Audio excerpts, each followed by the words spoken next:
I think when we started the conversation, a couple of the basics were utmost good faith, follow the fortunes. The relationship that Bahamas First had with reinsurers, it's an annual contract, but if you look at the reinsurers that we actually partner with, those relationships probably span 15, 20 years.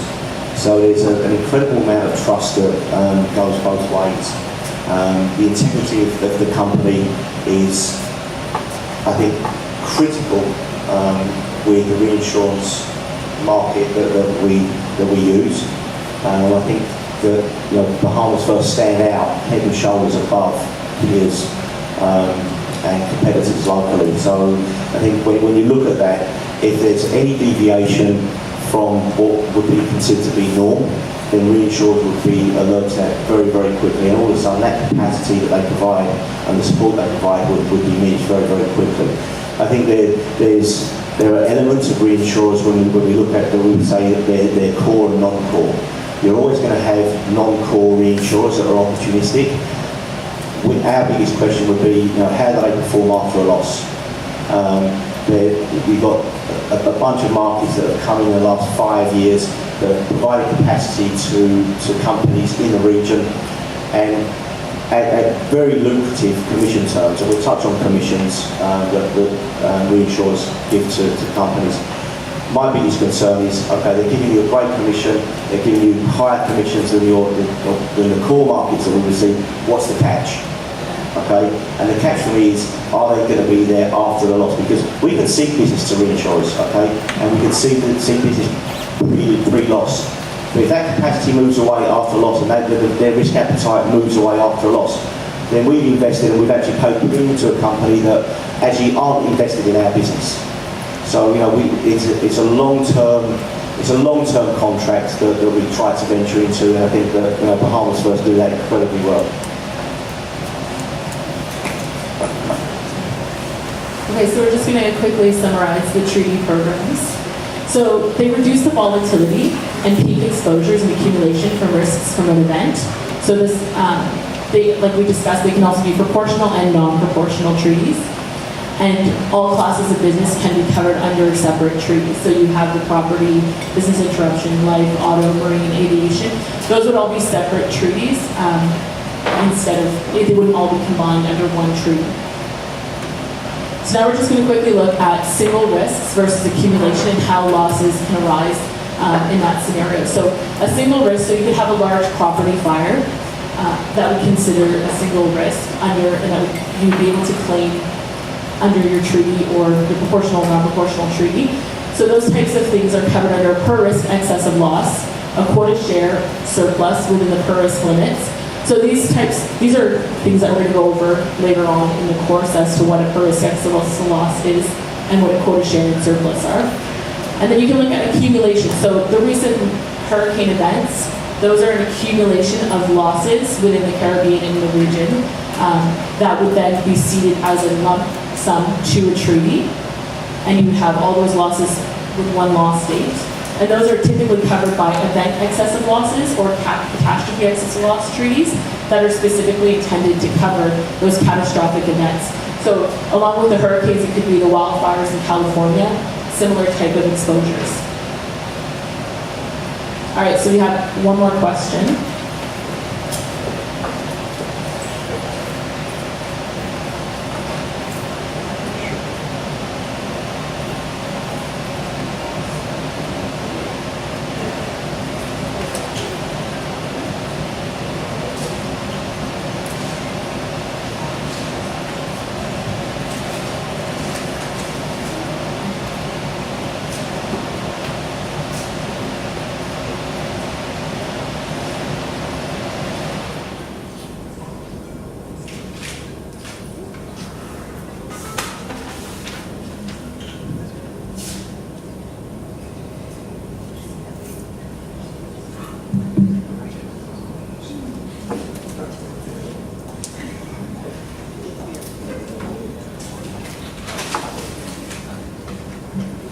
Okay, was everybody able to answer the question?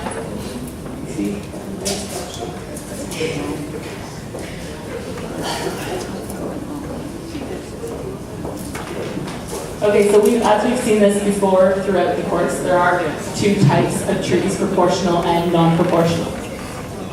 So on to the next slide here. So we're going to continue on proportional moving forward. So as you can see here, we've discussed that reinsurance has facultative and treaty types of insurance, and the facultative can be either proportional or non-proportional. And now we're going to go into proportional, and this is where you'll see we'll discuss more about what is a quota share, what is a surplus, and what is a facultative obligatory.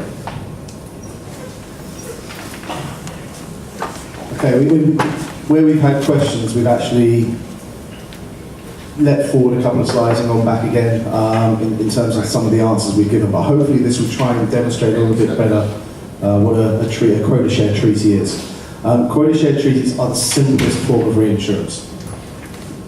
There is a fixed percentage of every risk, and it works on a whole portfolio. It's automatic cession, it's automatic acceptance, the terms are determined at the start, as we've said, and every single risk is ceded to the reinsurer.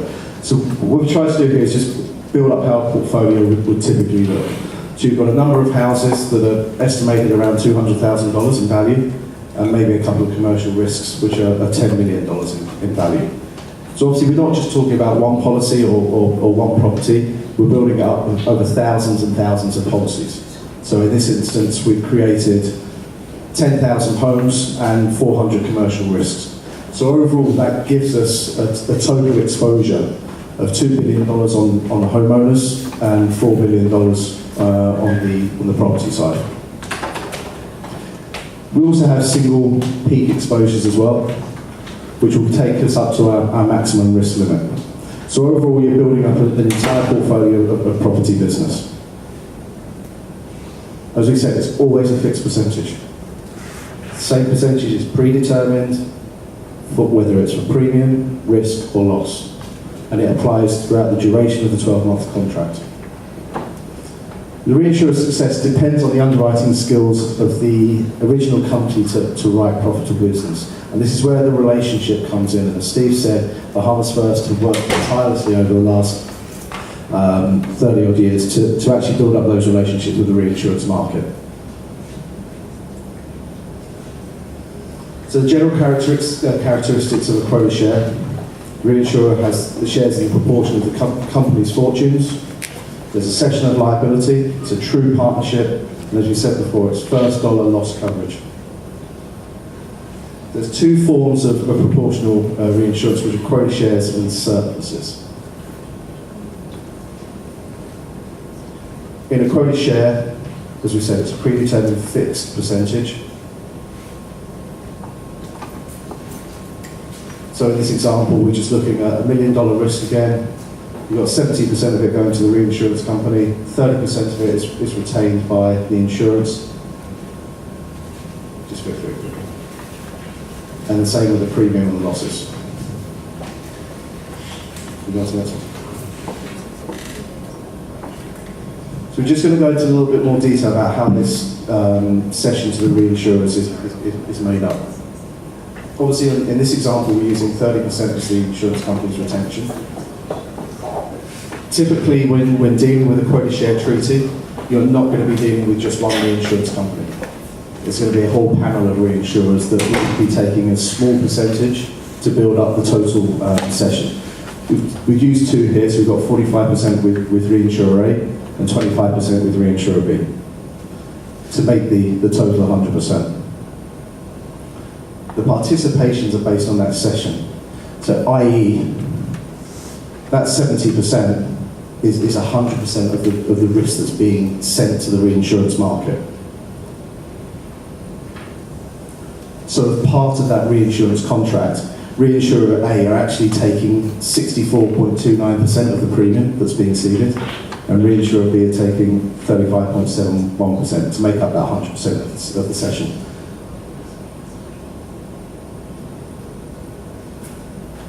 Now, in this instance, if the company decides that they want to retain a little bit more risk themselves, so they've increased their retention from 30% to 35%, then we need to do something with the reinsurer participations.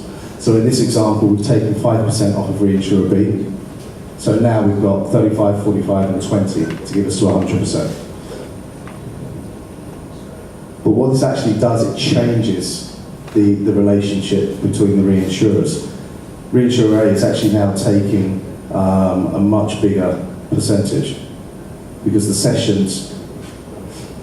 sessions actually reduced from 70% to 65%. So if you look before, it was 64.29, and they're now taking 69% of the premium that's going into the reinsurance market. Does that make sense?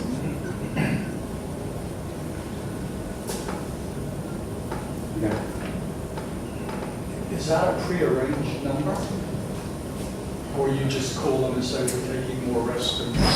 No, it'll be negotiated at the start of each year. Yeah, I mean, typically it doesn't change very much. A lot of it is determined on how much reinsurance capacity is available. So, in a soft market cycle, when there's a lot of reinsurance supply, you might decide to reduce your retention down and transfer more of the risk to the reinsurance market because you're actually making better returns. If the market hardens and the supply reduces, you may decide that you need to retain more. You're actually getting better original rates yourself, so you're retaining more of the profit, and you're having less reliance on the reinsurance market. Just like going from the 25 down to the 20. Yeah. Is that something that would be arranged between the two reinsurance companies? Or No, between the it's insurance Andrew. We would negotiate that as reinsurance brokers. So at the start of each contract year, we will put the submission into the reinsurance market. Various reinsurers will offer their participations of risk, and then we discuss with the company how much is going to be allocated to each one. Again, because it's a relationship, these numbers change minutely year by year.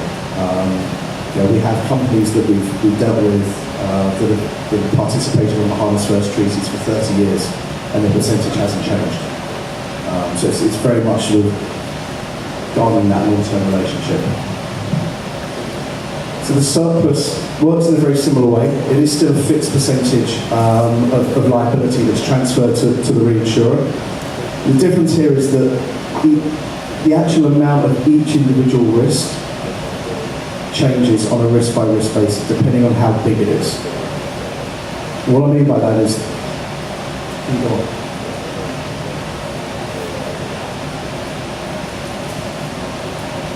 we talk about surplus treaties in numbers of lines. So you may have a predetermined risk tolerance of say $200,000, but you want to be able to write risks up to $2 million. So we build it up in lines of that 200,000. So you've got the initial 200,000, which is the company's share, and then you've got each individual line is another 200,000. And it's almost stacked like building blocks until you get to the overall value of the risk. So in that example, if you had a $2 million risk, 10% of it would be retained by the company, 90% of it would go to the reinsurance market. The difference between that and non-proportional is that all of the losses and all of the premiums from that point are all divided by that 90-10 split. It's still first dollar coverage, it's still proportional coverage. Where it differs is then, if the next risk that comes along is only $1 million, for that particular risk, the retention session relationship changes from 10 and 90 to 20 and 80. And then for that particular risk, every single premium is divided into 20%, 80%, losses 20%, 80%. So although each individual risk that's ceded to the treaty differs in terms of their percentage, once that percentage is determined at the start of the period when the contract is actually written on the original basis, that percentage follows through for that individual risk.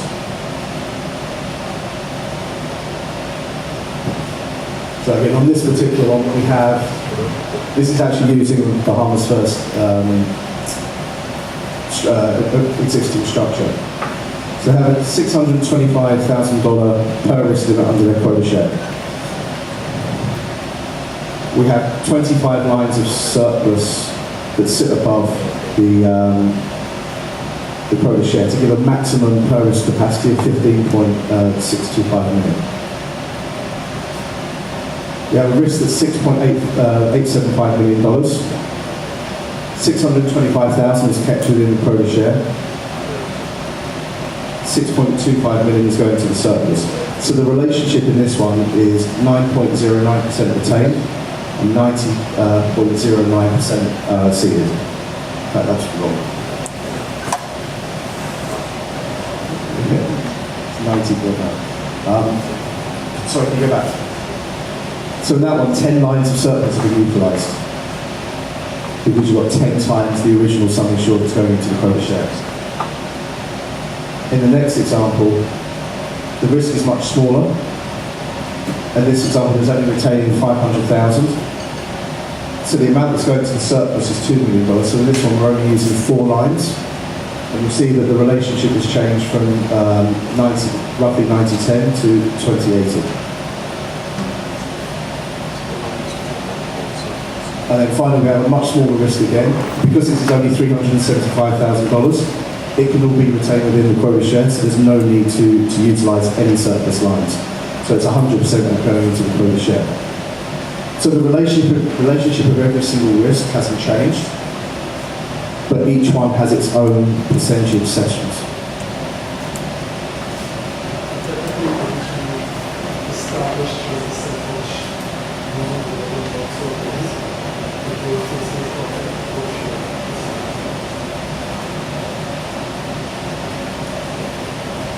And it doesn't need to be whole lines, it can be partial as well.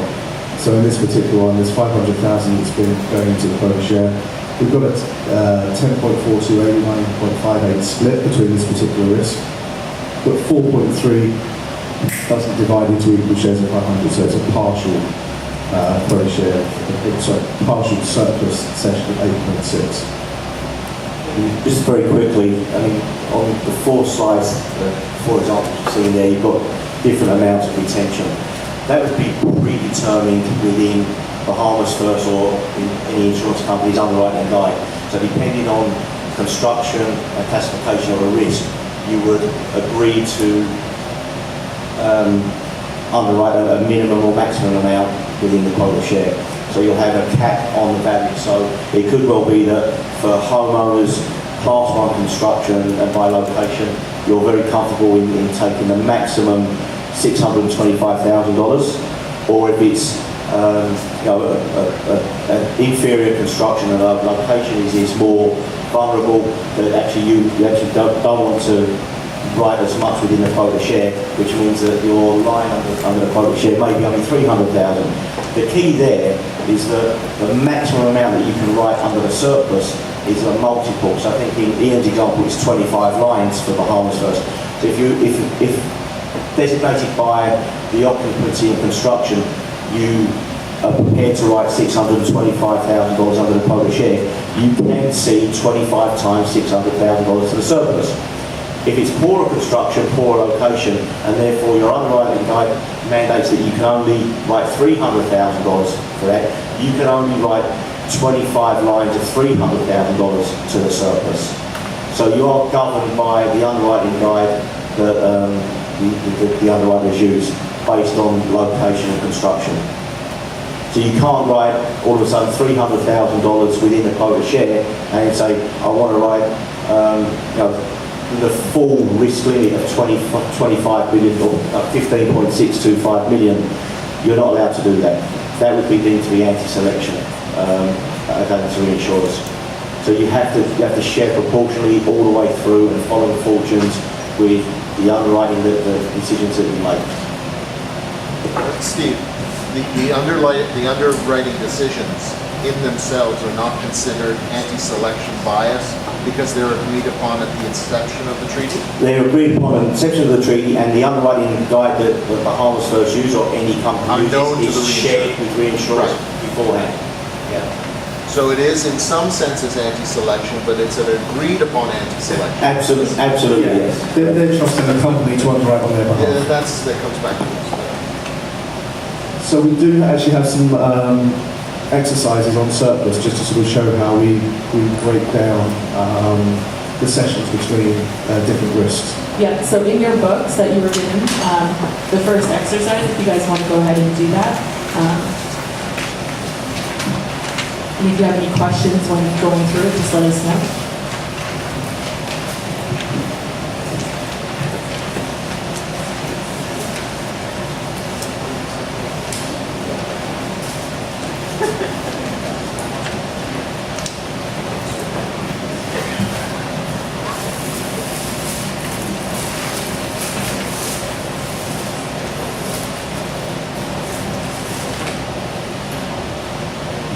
For this example, just assume that every single risk is class 1 construction, class 1 occupancy, and you've got the maximum retention for each individual risk.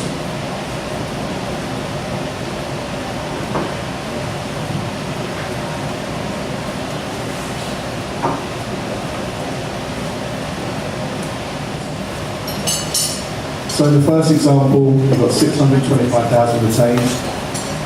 5.6 million or 5.625 million goes to the surplus. So 90% of it is ceded. If there's a $40,000 loss, 90% of that loss is ceded. Example 2, again we have a retention of 625,000. So in this example, there's only just 4.375 million. So the amount of seed is actually reduced slightly because the risk is much smaller. So we've got 87.5%. Again, in this case, any losses that were to occur would be 87.5% of that loss. So the 25,000 drops 21,875. The third example, that should actually be 625 because you're retaining the entire risk. But there's nothing seeded. So none of that loss would be able to be recovered. Smaller risk again, 850,000. You're retaining the majority of it, 625. There's only a small portion that's seeded, which is 26.47%. So again, any losses, there would only be a 26.47% recovery. And then finally, 900,000, 625 retained, 275 seeded. It's a slight increase in the percentage that's seeded, goes up to 30.55, and again, any losses in this example would be at 30.55%. So does everybody have all of those numbers in their totals? Anybody? Everybody. Everybody. Okay, just to give you an example of sort of how some of these losses work. Just use a graphic here to show the cession of a $6 million risk to a surplus treaty. If there was a loss, the loss goes through all the lines. So there is a bit of retention and there is a bit of loss that's ceded to the reinsurer. That's on that fixed percentage based on the original application of the lines when we got the perils limit.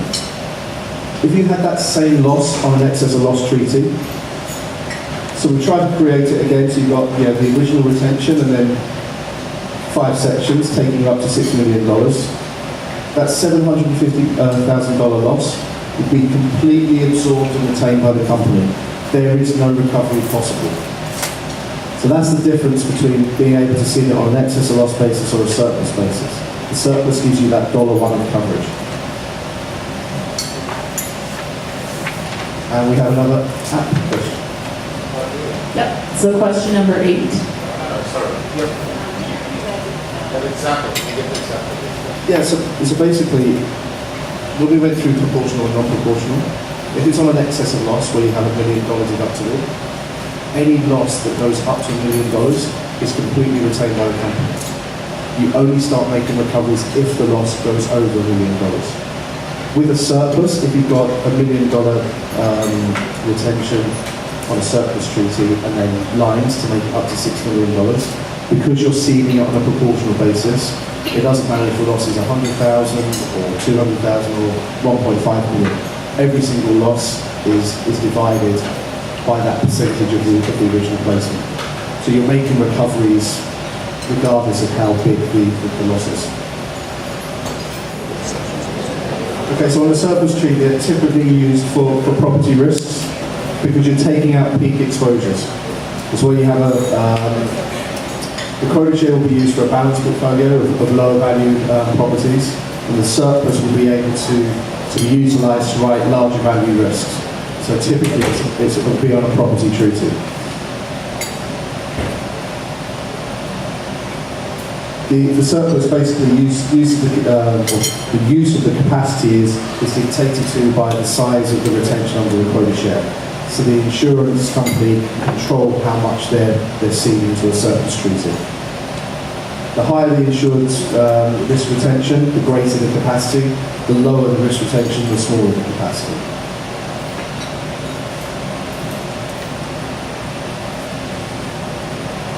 So a surplus will give an insurance company much more flexibility than a standard quota share, because you have that ability to write larger risks.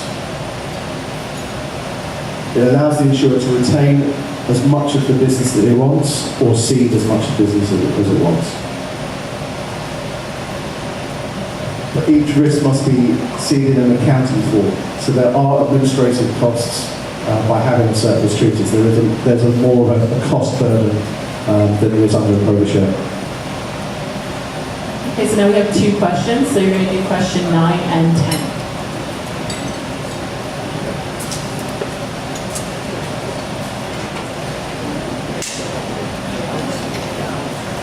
Okay, so we're dealing with proportional. We've got similarities and differences between quota share and surplus treaties. Obviously, they work in conjunction with each other, so they have to be similar. They're both on a pro rata proportional basis.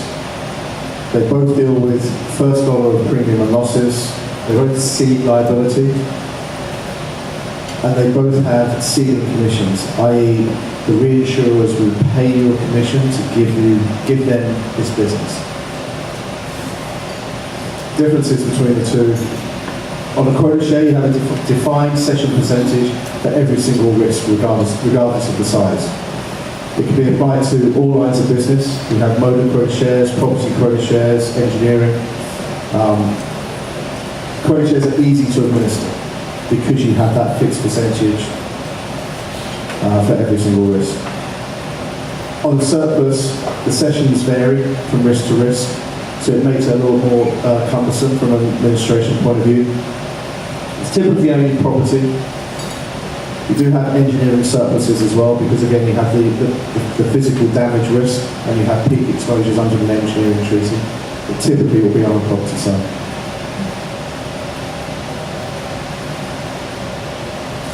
Okay, then we have one more proportional treaty, and it's called facultative obligatory, or FAC-oblig. It works in a very similar way to a surplus. The difference is there is no obligation under the insurance company to cede the risk. But if they choose to do so, the reinsurer has to accept it. These are very rare, and there's not much business that's placed under them.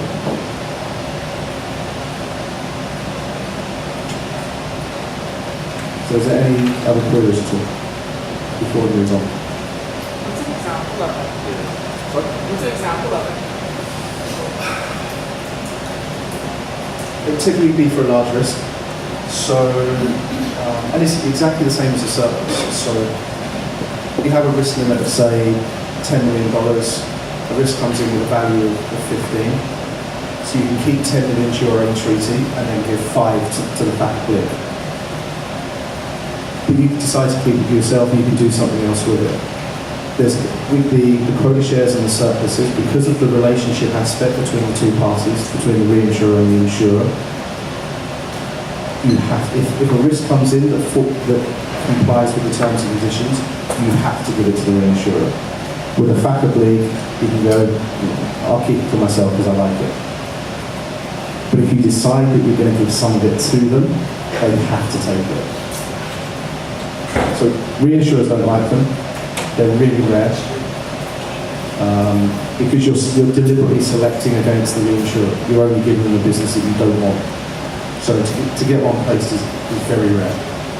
They were used in the soft market, and typically reinsurance companies would have written them as a way to try and start a relationship with a company. If they couldn't get on their regular treaty, they would sort of say, well, look, we'll give you a FAC-oblig as a door opener to try and build a relationship. and then over a period of time that would be converted maybe into a surplus or a quota share. So we have another question. So let's do the next slide. The next slide. So question number 11.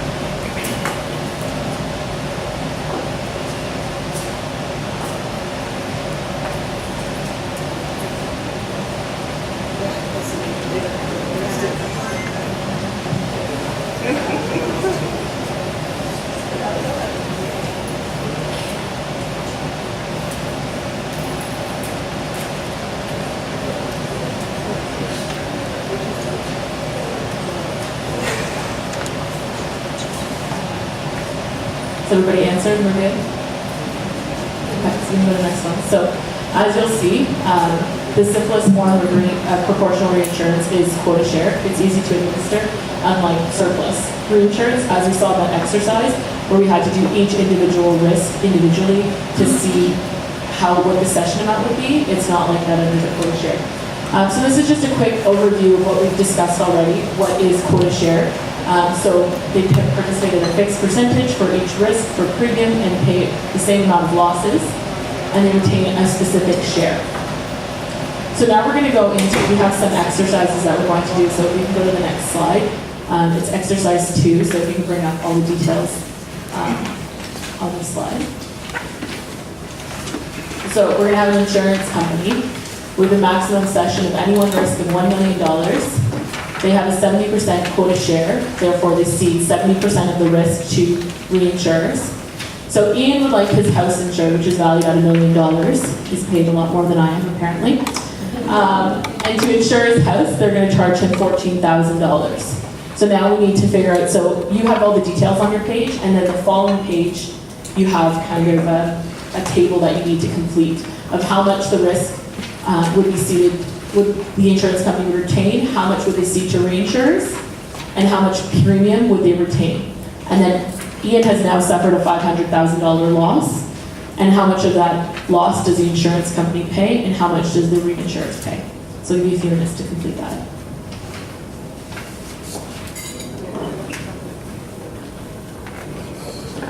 Okay, so while they fix that, we'll go through the answers. So as we discussed, the total sum insured is $1 million with a premium of $14,000, and he has a claim of $500,000. So, and there's a 70% cession to the reinsurers. So, as a company, the insurance company would retain $300,000 of that risk and cede $700,000, i.e., 30% retained and 70% ceded. And the same with the premium. They would cede 30% of the premium, $4,200, and they would retain $4,200, and they would cede $9,800. And of the loss, they would cede $350,000 and retain $150,000 to total up to the $500,000. Does that make sense? Did everybody okay with that?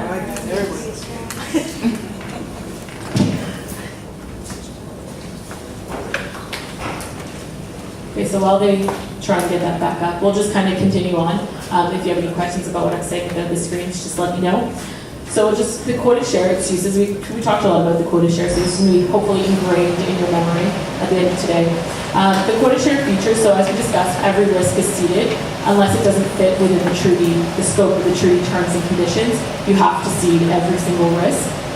It's usually a small limit and there's a larger income, so there's a good balance from the perspective of reinsurers, so that you're not ceding large risks with poor quality premium or very low rates. As we've started to see in the Caribbean, the rates have deteriorated. And reinsurers don't like that because they're taking on a lot of risk without any premium to go with that risk. It's usually, the administration, like we said on the quota share, is very simple.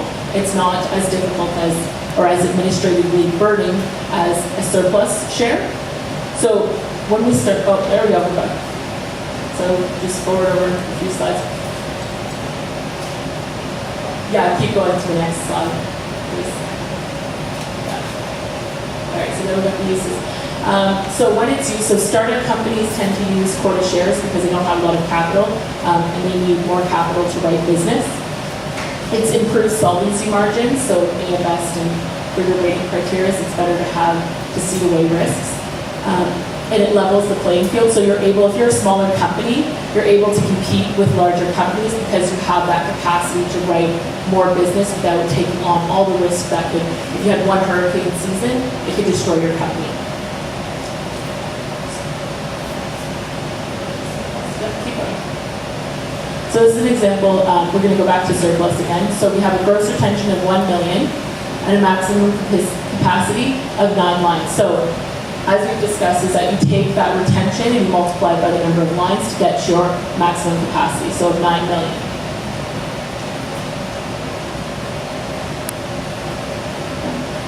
So the use capacity of surplus treaty is controlled by the insurer's retention. So as we've discussed, you would take a percentage of your retention just for how much you would cede on a surplus basis. The lower your retention, the lower the capacity to the treaty, and then the higher your retention, the more capacity to the treaty. So it's bigger, like we see in the Bahamas First, as we saw more of the examples, the limits are larger than the quota share because it's not meant for business that you write on a daily basis, where the quota share is usually used for business that 90% of the business you write, and the rest above that you put into the surplus. So that's why they have usually the bigger limits and it takes the bigger risks away from the company. And it is, like we said, it can be more flexible than a quota share, but it is more difficult to administer because you have to create the session amounts on each individual risk basis, where under a quota share, it's fixed amount. So you can go to the next slide. So this is kind of an example of a treaty program with a quota share and session and a surplus. So you have a 30% retention. So if we had $1 million or $10 million risk here, you have a 30% retention of $300,000, and under the quota share, $1 million, you would see $700,000, and then with the $9 million would then go into the surplus. So if we go. So every risk has to go, so these are all individual risks, they all have to go through the same build-up. So they all have to go through the quota share and then to the surplus and the retention. Does anybody have any questions so far? Does all make sense? All right, so then another exercise, this is exercise 3. If you could bring it up on the screen.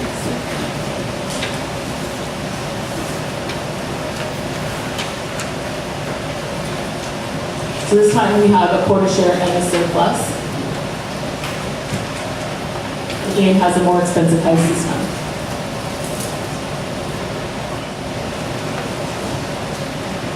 And hopefully with these examples, it should be fairly straightforward. As Steve said right at the very beginning, this isn't rocket science, because if it was, we wouldn't be doing it. But we want to try and reiterate and go over again the principles of quota shares and surpluses, so you can really see how the relationship between the premium, the risk, and the loss goes through both particular proportional types of reinsurance.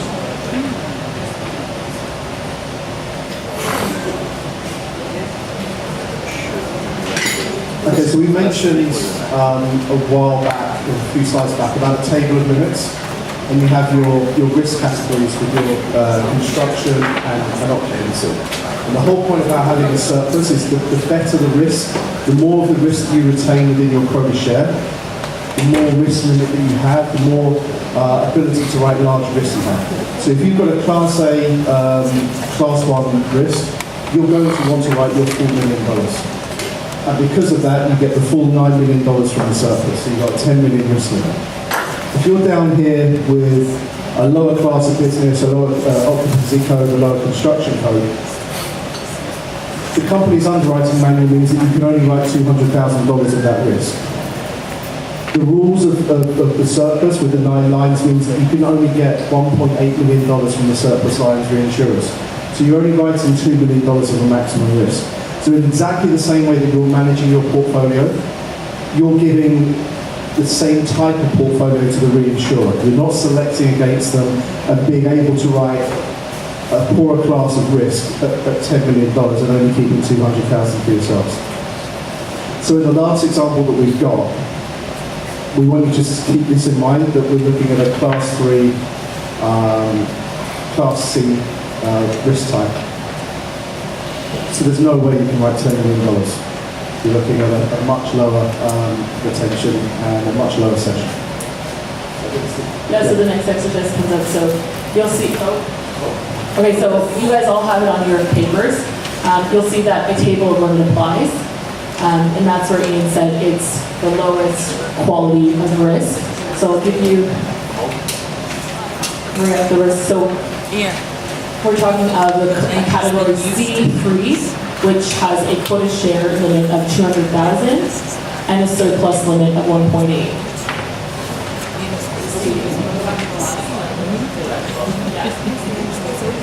So for example, we're using this, it's this type of risk that Ian's house has become.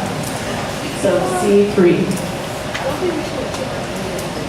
So it's subject to this risk category, the table. Okay, so we're going to take over the exercise and just put the answers on the screen.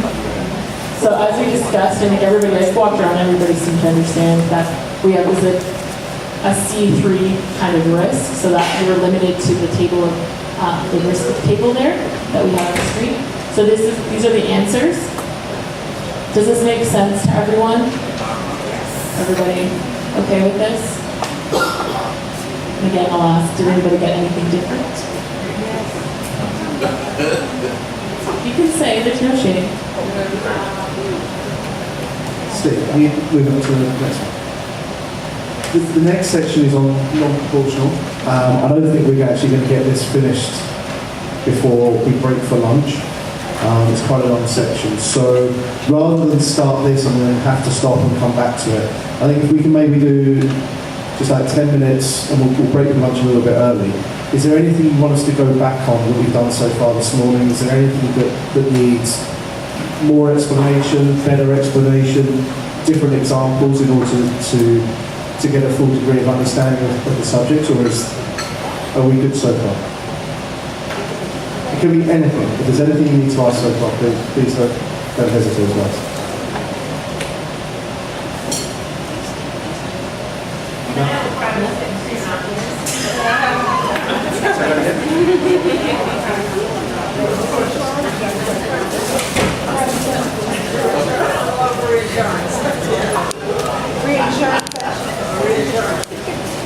That's reinsurance. Steve, we're not starting this. No. We'll leave here. Yeah, just because We just don't want to start non-proportional now, then have to start before lunch.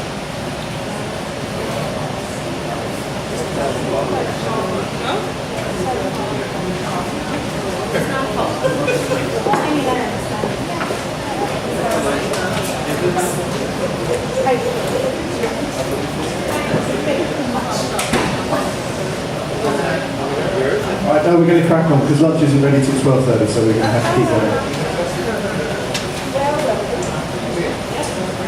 All right, so if we can go to the next slide. All right, so, can you just quickly go back? We're just gonna go back to this tree. So you'll see this again throughout the presentation. So memorize this, hint. So again, we have the reinsurance, we've got facultative and treaty, and now we're going to the excess side, so the non-proportional. We've got per risk excess of loss, per event excess of loss, and then we have stop loss. So we'll jump in now here. So we'll start with the per risk excess of loss. So that's what it is. It's one risk if there's a one risk claim. So a large fire to a commercial building, industrial building. So the reinsurer would pay up to $3.75 million excess of the retention of $250,000. So this is where we went when we saw earlier on when we discussed non-proportional. There was that tower with the 1 million retention and then the 2.5 above that. So in this scenario, it's a 3.5 million or 3.75 in excess of 250,000. So if this building right here was valued at 4 million and it burnt down, Bahamas First would retain $250,000 of that claim, and then the reinsurers would pick up the rest. So just to I guess add some clarity around this. So we've talked about proportional quota share surplus facultative and the characteristics of risks that form part of the treaty. In Bahamas First case, we have, I guess, differencing types of coverage that they offer. So under the proportional treaty, we cover policies that are all perils. That would be fire, hurricane, earthquake, windstorm, natural catastrophes.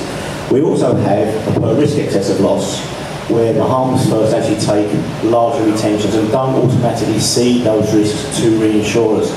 These are categorised outside of the proportional, and they don't have any cat exposure.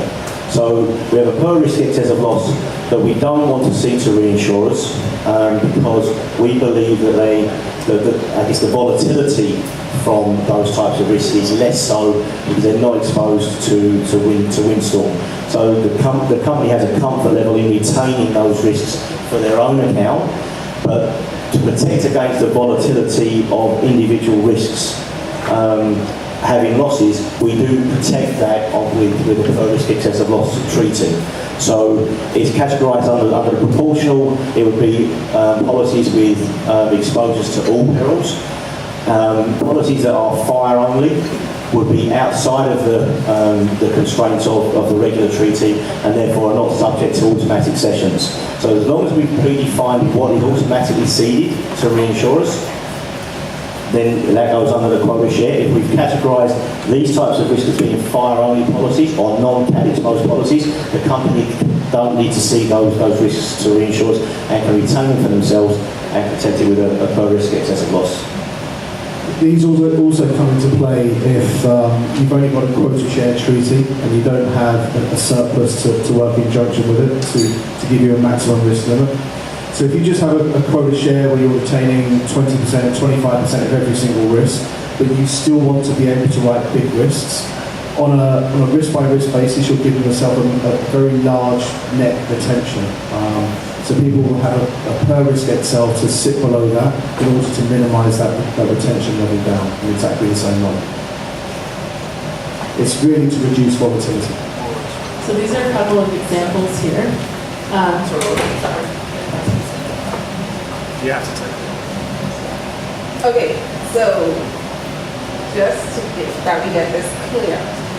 So you have a risk of 4 million. You have a quota share of 37 million.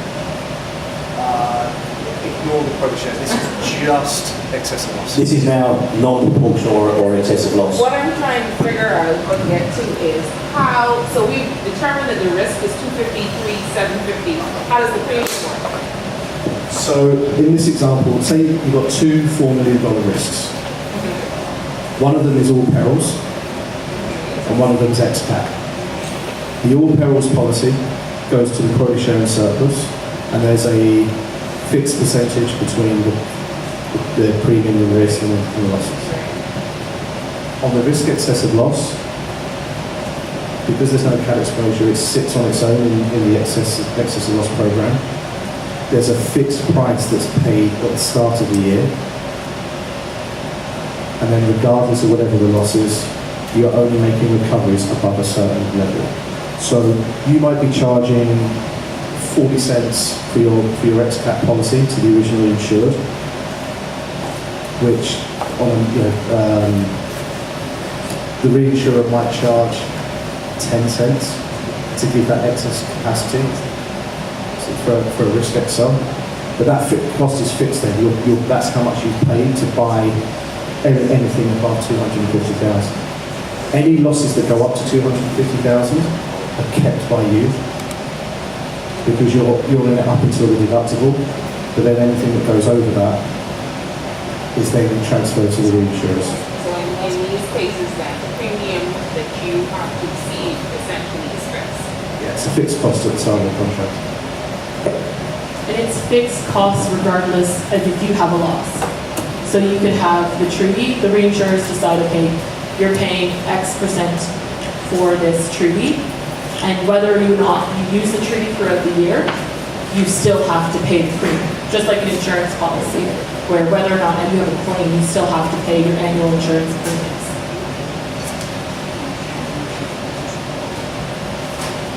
So move to the next slide, we have a couple examples to see. So again, we still have the 3.75 excess of 250,000. And so we go first, the risk is a $2 million loss.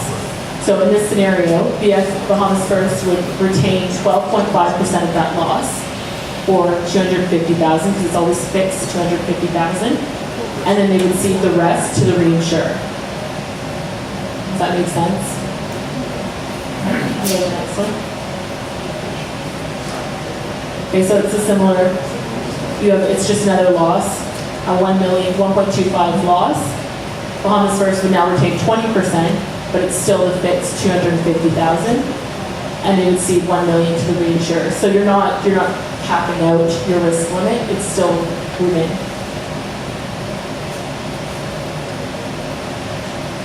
Okay, so in this scenario, the reinsurer would get nothing because that $200,000 loss falls within the $250,000 retention. So in this scenario, Bahamas First would retain 100% of the loss.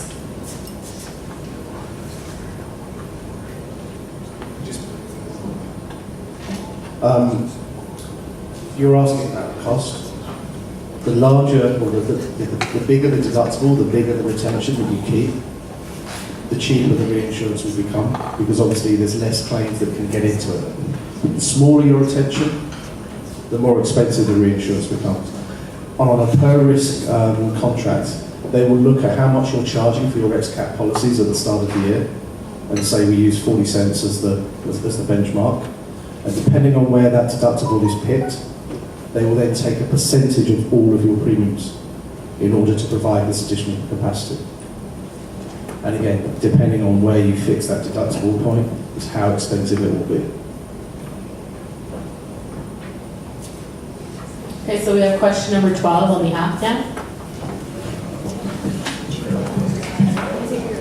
There's only 5 more questions after this, so if you're not winning, you gotta pick up your game.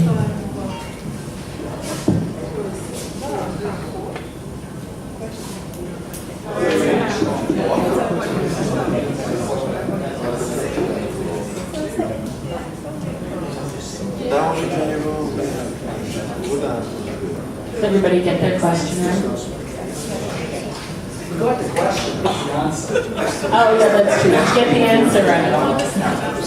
It was when we saw this question earlier. It was probably one of the first 2 questions.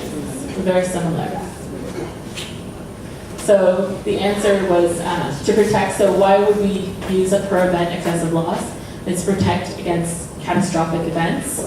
So these recent hurricanes. So the per event excessive loss, you normally see it called a catastrophe excessive loss. So it's to protect against catastrophic events such as the hurricanes, the wildfires, and things like that, floods, anything of that nature. It's basically picking up all of the retentions that you've got under your quota share. So all of those $625,000 retentions for every single policy that you have, they all accumulate up to give you a net accumulation that the company is effectively responsible for if there's a cat scenario.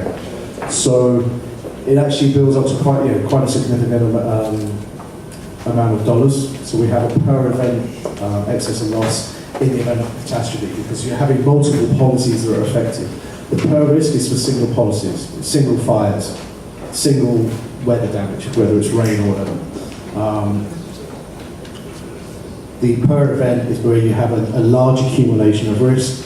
You have a large event that takes place where you're having multiple policies that are affected. And on that basis, you're actually sort of saying that as a company, what are we comfortable retaining as a total amount of dollars if there's a hurricane? And a lot of it is obviously dictated to by the company's own capital and surplus, but there is a comfort level as to how much the company can cope with retaining. Above that point, it goes on an excess of loss placement to the reinsurance market. So in this scenario, Bahamas First have a retention of $10 million in case of a hurricane, and up to $95 million. So if there was, if you were affected by any of the recent hurricanes, this treaty would have come into play. So when Hurricane Matthew came through, Bahamas First had to use the catastrophe excess of loss treaty to recover some of the losses because it accumulated the retentions under the proportionals, accumulated excess of the retention, and they were able to claim under this to a certain extent. So, looking at Bahamas First, roughly speaking, they write about $4 billion of sums insured on an annual basis. The majority of that is actually seen to reinsurers. The accumulations instead of the retention under the quota share would be somewhere in the region of about $700 million. And that would be net to Bahamas First. So the Bahamas First own exposure is roughly $700 million. That's 600. Oh, okay. Maybe a bit small, so just rough numbers. And then what we do, we use modelling from third-party vendors to try to predict the losses that may happen against those exposures, and that's where we base how much reinsurance that we buy on a per event basis. We look at a worst case scenario. Obviously, if a hurricane comes through, not every single property is going to be totally destroyed. There's going to be partial losses. I take it that doesn't include Cayman. No, that's just the exposure. Just give us an idea of the total included for the whole group, including Cayman. The total for the whole group, so in Cayman there's an additional $1.2 billion of exposures. Again, most of that is ceded on a proportional basis to reinsurers. The Cayman net exposures are around, it's 120 million? Something like that. I think the key component there is actually Bahamas First and Cayman First have separate reinsurance programs. I realise that, Yeah. but we're a group, so I like everybody to understand what the whole group Sure. is. Yeah, so on a group basis you've got just over $5 billion of total accumulated exposure. So actually, before we move on, and Steve mentioned about vendor models, and we work on worst case scenarios. So if you look at that $5 billion of exposure, and then look at the capital base of the company, on a per event basis, that capital without reinsurance is incredibly strained. So we have the reinsurance in place, both on a proportional basis and on a non-proportional basis, in order to bring those exposures down to be manageable within the company's capital base.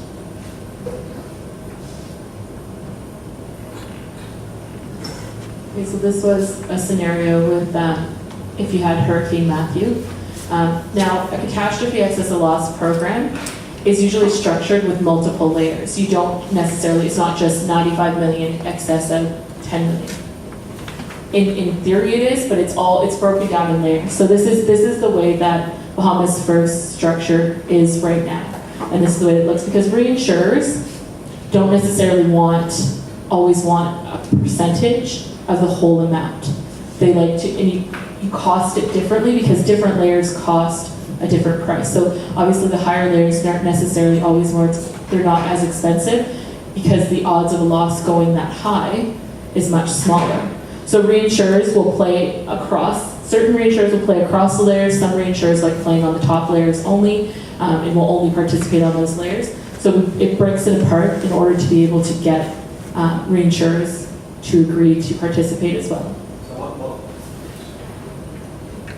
I'm referring to is basically reinsurers would like to cherry pick where they want to participate. They may be more, they may prefer to participate somewhere down here where they get more premium for the exposure, and some reinsurers may be more comfortable writing the volatility at the top end. Now that's what reinsurers prefer to do.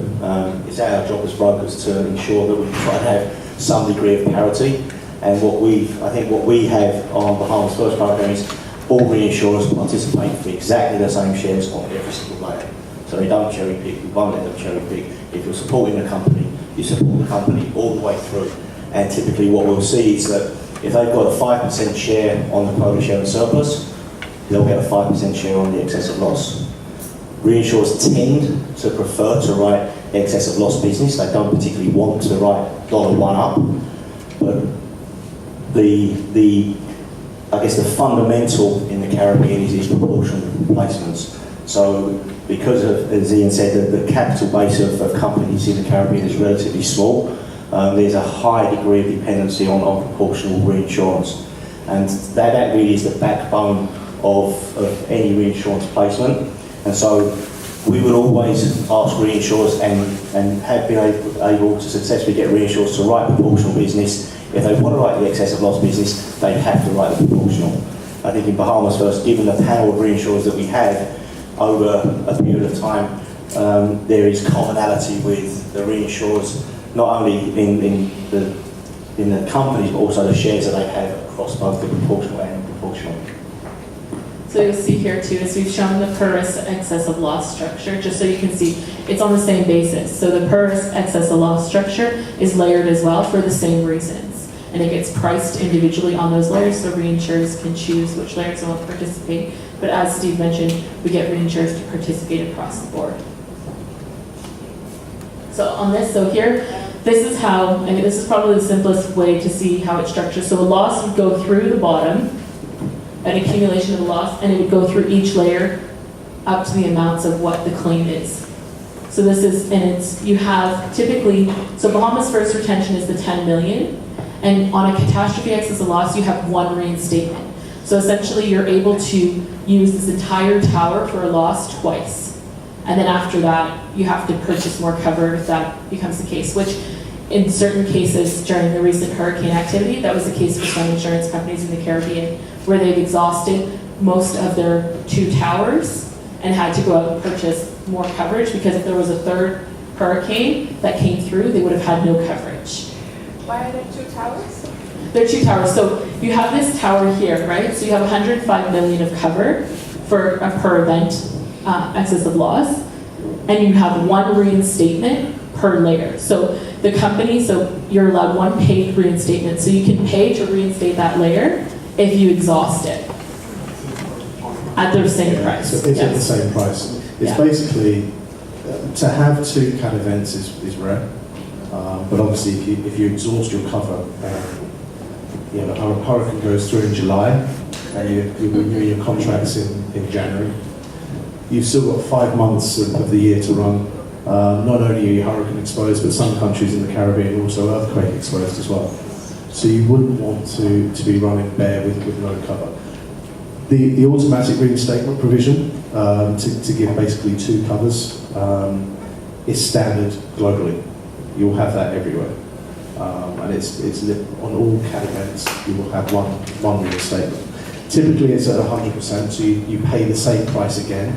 So you're effectively setting your price at the start of the year, so you know how much it's going to cost in order to reinstate the cover. If you were to go with no reinstatement provision at the start of the year, probably could get it done a little bit cheaper at the outset. But when you come, if you have a loss and you come to reinstate the cover at that point in time, post-loss you'll be paying a lot more for your second coverage than you would have done if you had bought with a prepaid reinstatement. But Sam said, this year, particularly in Puerto Rico, we've had companies that have gone through their tower twice. They had to go out and buy additional cover. They were paying upwards of double the original premium. And for a shorter period of time, with the wind season being almost over. So that's what reinsurers were trying to recoup some of their losses, and we're charging that in the premiums because they suffered 2 very large losses. So next, we've got just a quick little example of how that works. Sorry, Sam, one quick question. Yeah. You have to have, you presuppose 2 events before you go through the tower the second time? Or it's, as you called it, that tower, moving through the tower once for one event? Yeah. Do you presuppose a second event to move through it the second time? Yeah, no, so right now it's a first event cover. So the 1 event will go through, and it automatically gets reinstated, and you have that second event covered. Gotcha. Yeah. But to go through the tower the second time, you have to have a second. A second event, right? So did Puerto Rico have 2? Puerto Rico had Irma and Maria, but it was more so Puerto Rico people. The companies in Puerto Rico participated in USVI BVI, which got very damaged by Irma, because Puerto Rico wasn't as damaged by Irma, and then Maria came and smoked Puerto Rico. So you've got, I mean, the big multi-island riders in the Caribbean. So, you know, you have Guardian, Massey, Caribbean Line, Sagicor. They ride in multi jurisdictions, and they would have been hit in some islands from Irma, and then hit again from Maria. That's 2 events. So they would have gone through their CAT program from Irma the first time, and then from Maria the second time. And as Ian said, they now don't have any cover. So the concern necessarily wasn't about the windstorm exposure for some of those companies, because it was really towards the back end of the season. It was really the earthquake exposure as well, which obviously is all year round. So you're a company that have no CAT exposure to natural perils, you know, for a 3-month period. There's no way that from a regulatory standpoint or a capital standpoint that they could sit there and run bare given that exposure. So they were forced to go out into the market and pay, I think, you know, as Ian said, pretty exorbitant prices, because reinsurers have now picked up big losses, and they're now saying, well, we need to recoup that, and we're going to charge you an arm and a leg for the cover for short term. And companies were really, you know, had their feet held to the fire and had to buy the coverage. You can buy the 3rd event cover in advance. Some companies do that. So you'd have your CAT program, which would be your 1st and 2nd events. There would be another program called the 3rd event cover, which some companies buy either at the lower end to protect against sort of smaller frequency type events that just don't want to have a capital or an earnings issue. And some people do that in advance. But really what we saw in 2017 was unprecedented, having 2 Cat 5s hitting multi-locations in the Caribbean. So, you know, I think all of the rules have gone out of the window going forwards, and I think what we're seeing right now is a much more conservative approach for insurance companies saying, we didn't think that could happen, we thought it could happen, we didn't think it would happen to us, and certainly not in my time frame. So, you know, we've seen companies buy more cover, protecting with higher PMLs, and even buying lower down because they just don't want their earnings to be impacted. So here's just a small example here. So Bahamas First retention is 10 million. So there was, we'll say, 3 losses in this scenario that add up to 27 million, not 27.5. And so these losses, you would accumulate them, you'd add them all up to the amount of the total loss from that one event. So they all have to be losses from Hurricane Matthew in this scenario. And Bahamas First would retain 10 million of that 27, and then the 17 million would go through the tower. So it would go to the first layer and the second layer. Does that make sense? Maybe. Right, but when you're... Sorry, can we go back to you? Sorry. In going through the tower, tell us what each layer means, please. What do you mean by what each layer means? So, it starts off the from here, 5 right? million of the 10 million means what? So 5 million, so that orange box Right. is $5 million of cover. So it's 5 million excess of the 10 million retention. So there's that 10 million Bahamas First retains. Yes. So that orange box represents a limit of 5 million. So in this scenario, that 17 million, the first 5 would go through that orange box. Right. And now the loss is 12 million. Right. So then that 12 million would go to the green box, and you would only use 12 million of the 15 million available. So you would reinstate, so in this scenario, you would only reinstate the first layer, and you would reinstate up to 12 million of the second layer. Right, so then in a second event, you still have cover, you still have 2 event covers on top. Yeah, so you buy whatever, you reinstate whatever you use. So in a second event, those 2, the 17 million, so the first layer, you'd only have 1 limit left, and you'd only have up to 3 million left on the second layer in a third event.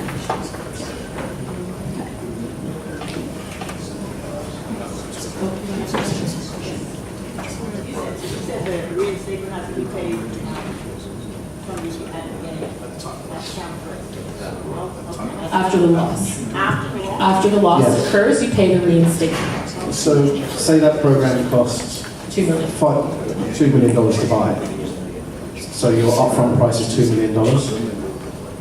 if a storm went through and every single layer was impacted and you had to pay the whole lot again, you would pay it at the time of the loss. You pay another $2 million. But it's predetermined as the upfront price, and it's written into the contract terms. So you have no option, you have to do it. No one in their right mind would not do it anyway. The only kind of downside to it is if you had a big loss on the 30th of December, and you were renewing on the 1st of January, so you only had 1 day of exposure left, you would still have to pay it.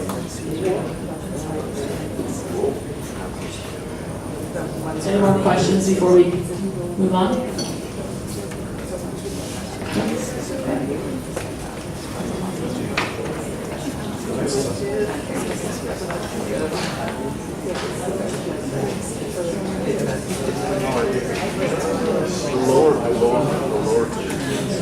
So I just want to emphasise, it's the accumulation of risks. So all of these are individual risks.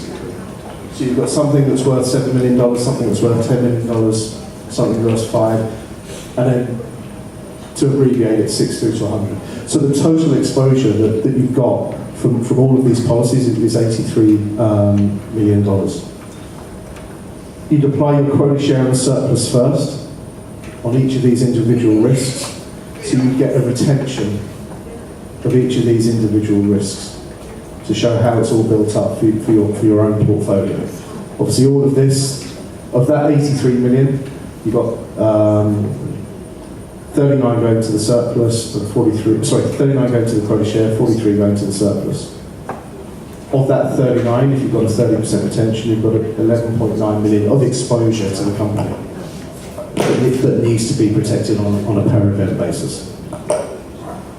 So in this example is actually losses that we're referring to. There's a $10 million retention, so there'd only be a $1.9 million recovery from that first layer of the event excess of loss program. So it's building up each individual policy to work out what your overall retention is. Okay, so I don't know if it's 12. Oh, okay, so we'll keep going. All right, so exercise 6. We would like you to break at 12:30, but lunch isn't ready, so you're going to have to go till 1 o'clock. That's not under our control. Steve, you can bring out the exercise.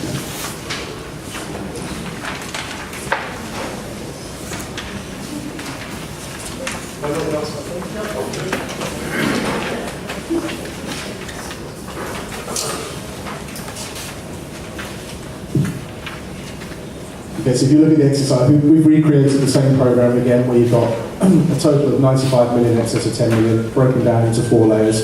We've actually given here the premiums that are charged per layer. And as these are 100% reinstatements, in the event of a loss, this is how much it would cost to reinstate those layers if there was a loss to them.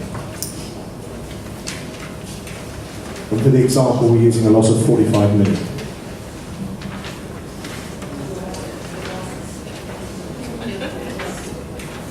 So the excess of loss recovery, you want to break it down by layer. So where are you recovering from? Are you recovering from the first, second, third, third, and fourth, just the first layer? And then on a layer basis, we need to know how much it's going to cost to reinstate the cover again.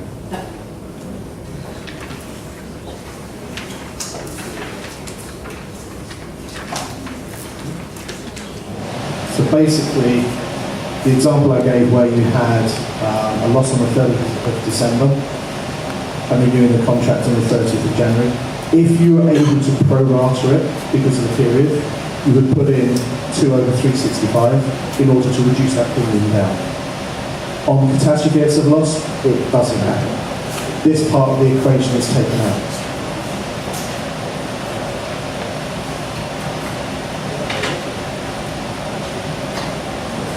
So we'll go through the principle of reinstatement. Number of reinstatements, you have one on a catastrophe excess of loss. On a risk excess of loss, where you're dealing with a number of claims and a number of risks, you will have a build-up of reinstatements. Maybe on a bottom layer, you might have 5, 4, 3, because there is obviously a higher frequency of losses. On a casualty program, again, because you're dealing with a high frequency of losses, you will have more reinstatements that are granted.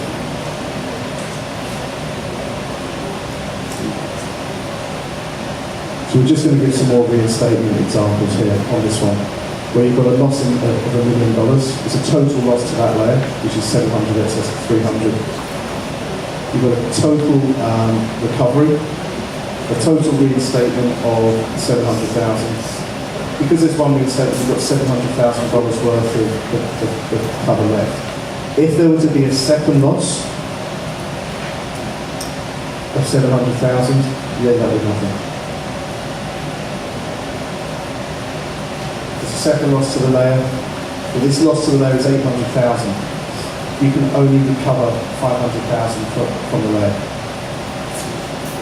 There's 200,000 remaining.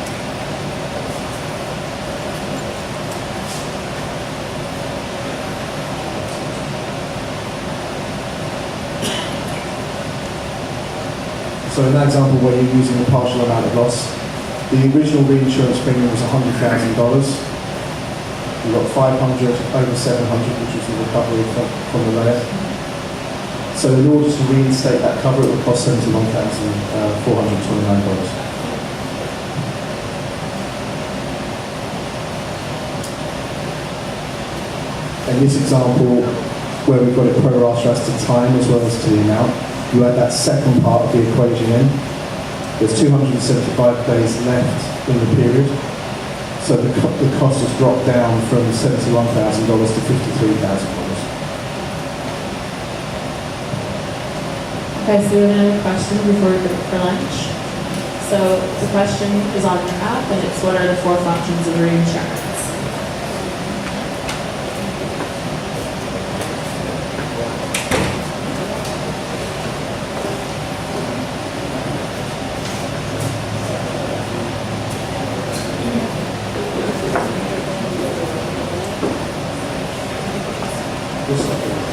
Okay, so while we've done this exercise, we're going to break for lunch.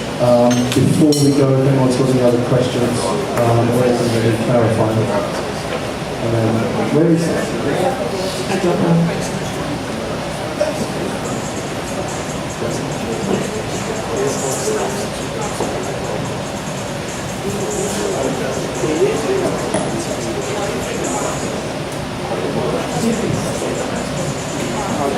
We break for lunch at 1, and everyone can go to the kitchen, and then we'll come back here to have the lunch. Does anybody have any questions before we break for lunch? No? Ready? And we're going to start again at 2 o'clock. Let's give them a round of applause.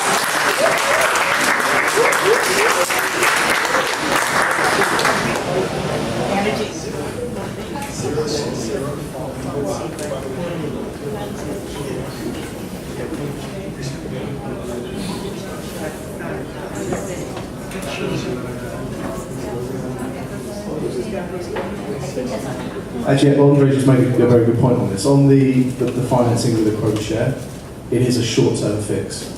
Because if you're deliberately releasing premium out of the company in order to aid your capital and surplus, what effectively you're doing is your operating costs are now working off of a much smaller base, so your expense ratios go up, and the actual cost of doing business then obviously increases as well. So you can only do it for a short period of time.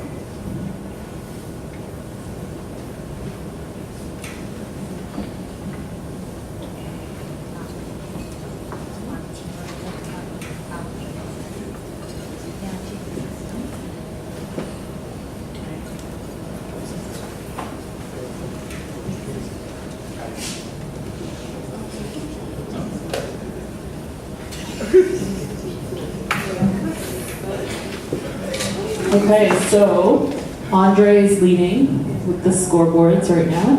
Then we've got Huddy and Rook.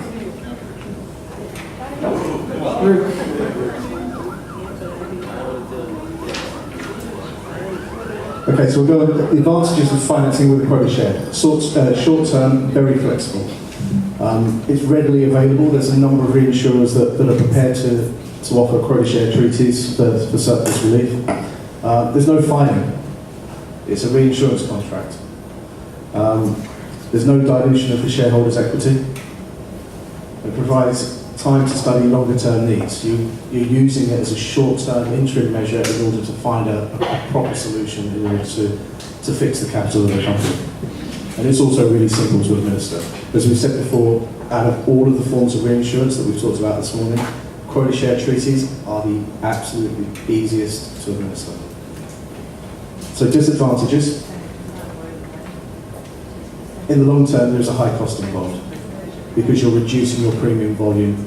You're not taking any expense out of the company. All you're doing is reducing your top line. So it makes the business a lot less efficient over a longer period. Obviously, you have a reduction in the premium volume.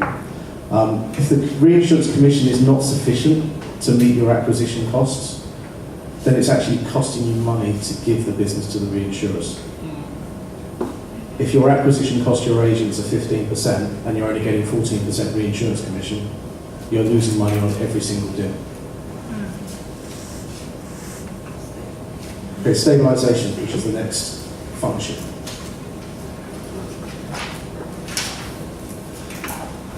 It's one of the key areas of reinsurance. It's to stabilise the insurance company's loss ratio. So the primary company's loss is limited to the retention regardless of the size of the risk and the size of the loss. And it prevents major swings in underwriting results. So when we were talking earlier about CAT events, where you have your per event retention of say $10 million for any hurricane, you know regardless of how bad a storm is, the company is only exposed to $10 million. So yes, there is a cost involved to the reinsurance, and yes, it affects the overall results. But you know that the loss ratio is going to be protected to a certain degree because the volatility has been transferred to the reinsurer. You're eliminating shock losses. So it's taken out all the high severity. As a risk carrier, as an insurance company, you expect to have losses. That is the point of insurance. But you can manage the low level frequency events within the portfolio, but what you don't want to have is something that's going to cause a massive spike in your results and cause you to be running big losses in any one year. It's better for insurer operations, and it's also better for the investors. Your shareholders know that they can expect a certain level of dividend because they're operating within certain parameters of loss. So we've just done this is a year-by-year chart. So you can say that this will be your profit and loss at the end of the year after taking into consideration all premium income and all losses. The lighter grey is without reinsurance, the darker grey is with reinsurance. And what you can see is that in the really good years, yes, you're not making as much profit as you could, but in the really bad years, you're making a much more manageable loss. So you're confining the profitability or the loss of the company to a very narrow band. And the reinsurance is giving you that protection, it's giving you that ability to be able to say to your investors, well, even in a catastrophic worst case scenario, we're only going to lose $10 million. And when you're running on a capital base of $50 million, $60 million, that amount needs to be within 20%. So to keep it to that level, you know that you're not exposing the company to be going bankrupt.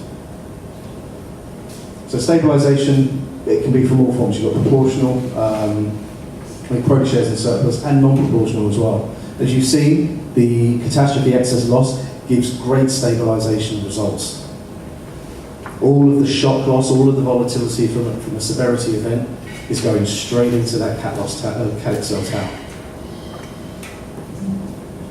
Is there any questions on stabilisation?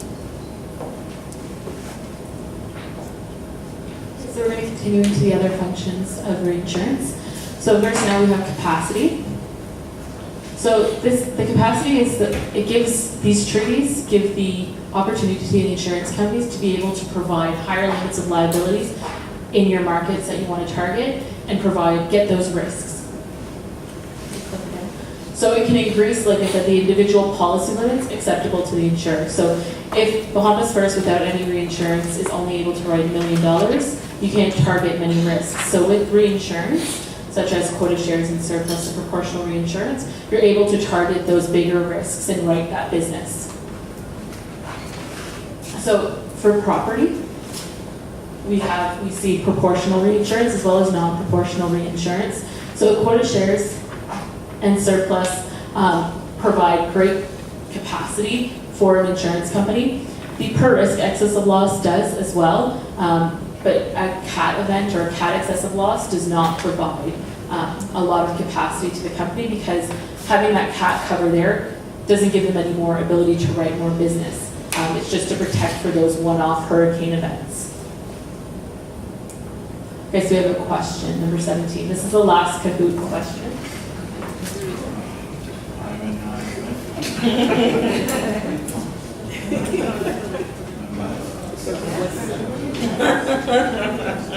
Okay, so has everybody answered? Are we all done? Okay. So because I'm not sure how well this app is working, just because I don't see certain people on my leaderboard for some reason, because right now I'm showing that the winner has 20,572 points. Does anybody have any more than that? Well, that person that has that might be disqualified. So is that the highest?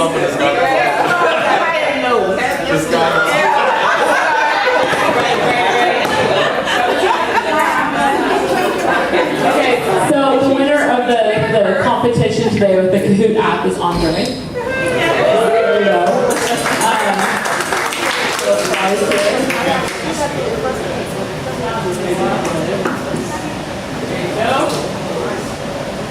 Okay, so now the second highest score I'm showing is 20,396. Is nobody else has something similar that I'm not missing? I'm missing here? No? Okay, so that's Hetty.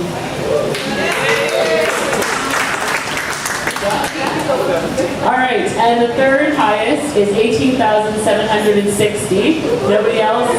No? That's Kendra.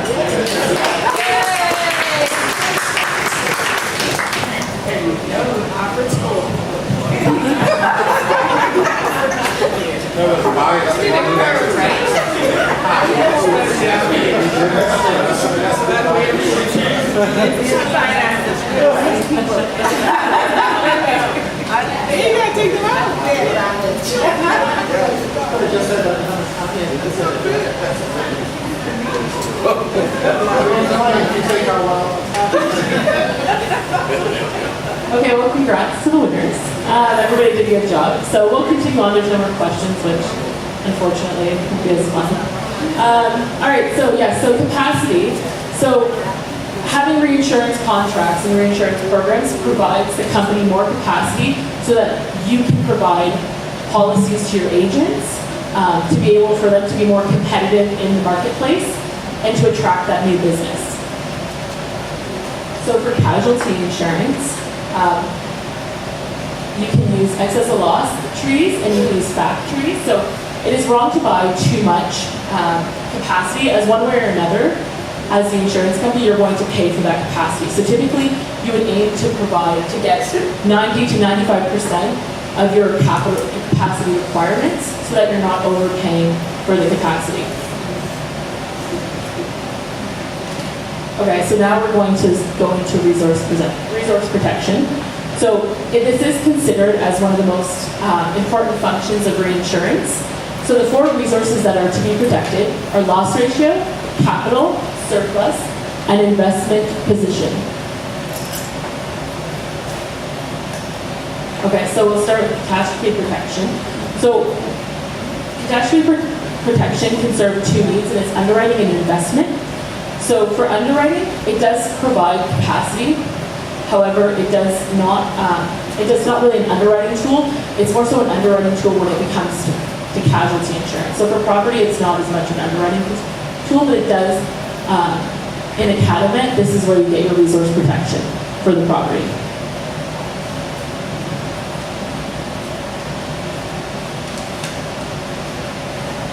Okay, so catastrophe requires the emergency needs of cash, which a company may not always have. because they have to maintain a certain liquidity, but if there is a huge hurricane or a huge event, a company may not be able to pay out hundreds of millions of dollars in claims right away. So having that catastrophe protection from reinsurance allows a company to be able to get funds from the reinsurers on short notice to be able to pay out those claims immediately, and therefore means that Bahamas First can invest more instead of keeping everything liquid. And again, like Ian mentioned, it's a big stabilizer. So having that catastrophe protection removes those huge cat events from your book and your loss experience. I think the event of 2017 kind of emphasised the importance of proportional reinsurance and having cash available from reinsurers. And we collected hundreds of millions of dollars from reinsurers for our clients from Harvey over Maria. The bulk of those payment requests from reinsurers were generally received between 3 and 13 days from the initial cash call request. So the reinsurers responded, I think, very, very promptly. And I think that's obviously why companies buy the reinsurance cover. And I think for the most part, clients that we had were very comfortable with the turnaround time for reinsurers.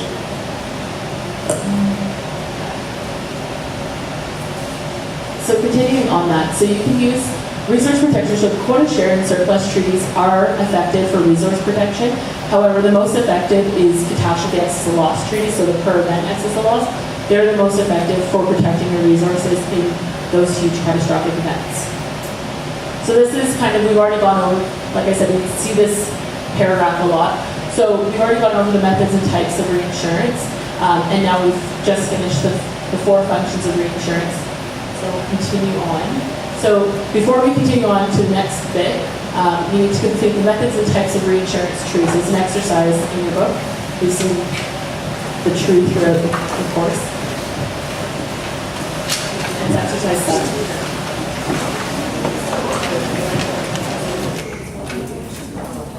Okay, so we finished off the 4 functions of reinsurance. We've gone to the next slide. We've discussed methods and types, how you can construct reinsurance programs, what types of reinsurance programs we use, and what the benefits of those reinsurance programs are. Probably the most important bit on this is, well, what's the cost and the availability?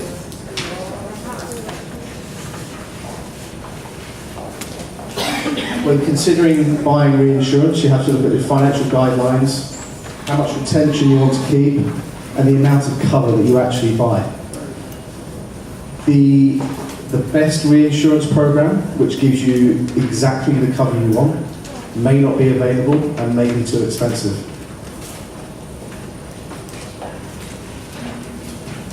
So the generally accepted rule of thumb and guidelines on retentions are for, on a per risk basis, between 2 to 3% of capital and surplus as an absolute maximum, and on a per occurrence basis, a maximum of between 5 to 10 of capital and surplus. So you're not adversely impacting the capital and surplus of a company from any one claim. So on a per risk basis, if you have a capital base of $100 million, you shouldn't really be retaining any more than $2 to $3 million on a per risk. For a catastrophe event, between 5 and 10, so you shouldn't be retaining more than $5 and $10 million. And it allows the company to continue operating without putting an undue strain on their capital base.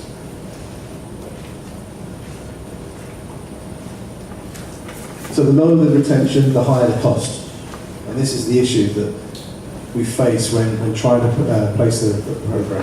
The higher retention, the less it will cost, but it exposes the company more.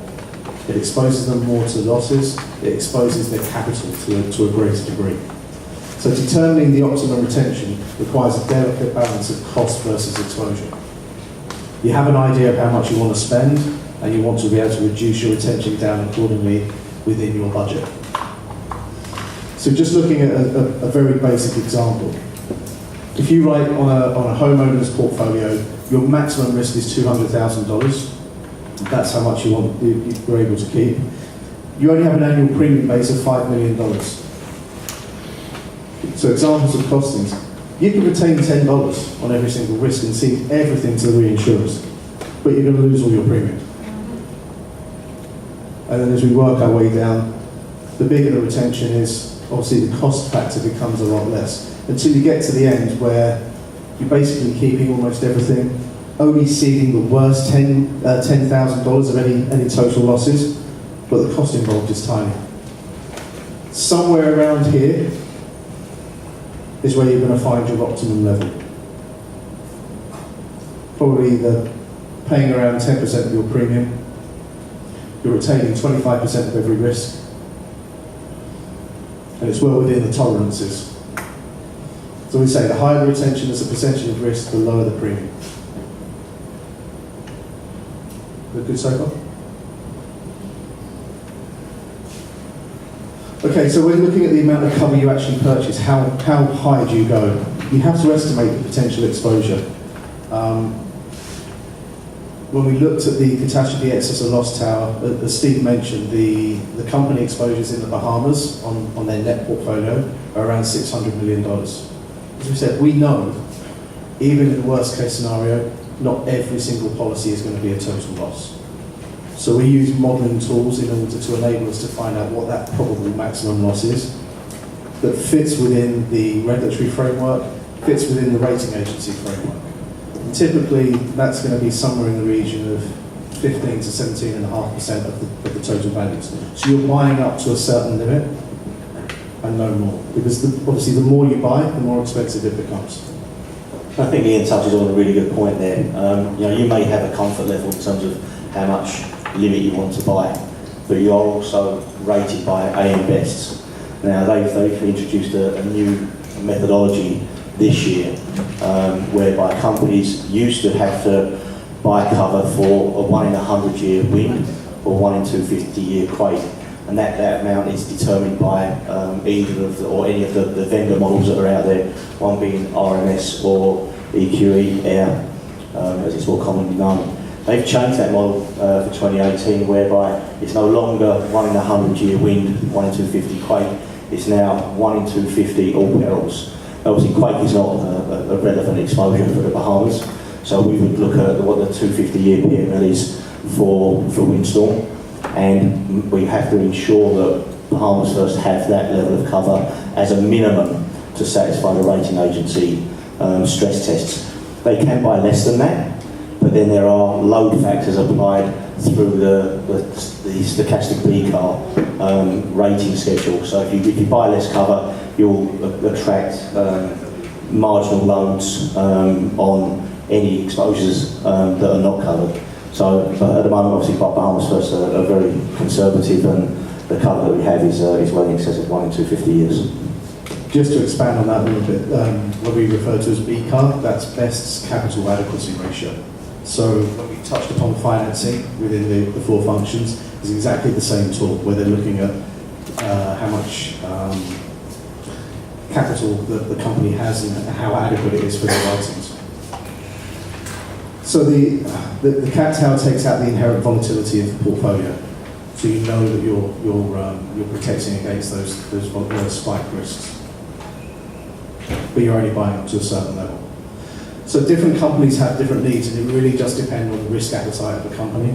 Depends on the shareholders' view of risk, how much they're willing to expose their investment, how much they're willing to expose the capital of a company. So a small conservative company will be looking more towards proportional covers, where they're looking at financing through reinsurance by reducing the premium income to reduce the strain on the capital base. They're looking for capacity. They want to be able to compete with big companies as well. It's no good being a small company in a marketplace and not being able to participate on every single risk. So you need that capacity allocation from reinsurance as well. And you're removing the peaks. So we're going back to stabilisation. You're stabilising the results. A smaller company with a smaller capital base and a smaller income is less able to cope with large losses. So they need to be able to manage that exposure. And then finally, this cat protection. We live and operate in a region where hurricanes are commonplace. And then looking at a large boulder company, they have less need for the financing, they have less need for the stabilisation. Working off a bigger capital base, working off a bigger premium income, they can absorb losses. They don't need to micromanage their portfolio to a degree where they're keeping within a certain loss ratio. They want to be able to take advantage of the good years to make bigger profits. They're able to cope with losses within the bad years. I think another point there as well is prior to 2017, companies were very comfortable taking bigger retentions and retaining more volatility and exposure. 2017 has been, a real wake-up call for those companies. And I think, where you'll see them having, in the past, having more appetite to retain risk, I think that's largely faded away, and they're looking now to buy more reinsurance to protect their earnings going forward. So I think it's fair to say that, generally speaking, most of the insurance companies in the region now have become more risk adverse than they were, because obviously we went through a very benign period up to 2017. 2017 has really just shown what can happen. So I think you've seen a different buying pattern and philosophy going into 2018. There's been more emphasis on generating underwriting profit as well, because certainly since 2008, the investment returns on your assets are a lot lower. So there has to be that need to protect or stabilise the results. So when we look at the reinsurance contract, the reinsurance relationship, we're talking about different parties that are involved: the insurance company, the reinsurer, and the broker. And there's different factors that each of those parties bring to the discussions and the negotiations. So when looking at the insurer,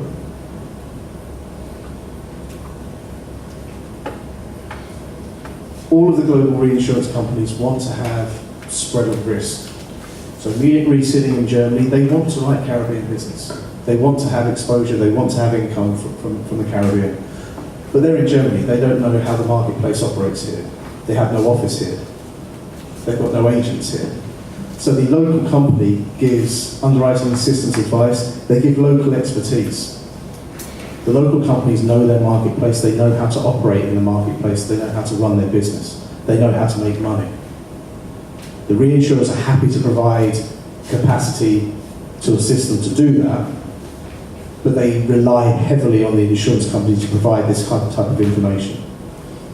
In addition to that, the reinsurers solely pay claims. They don't handle claims. So they're reliant on the companies to handle claims on their behalf.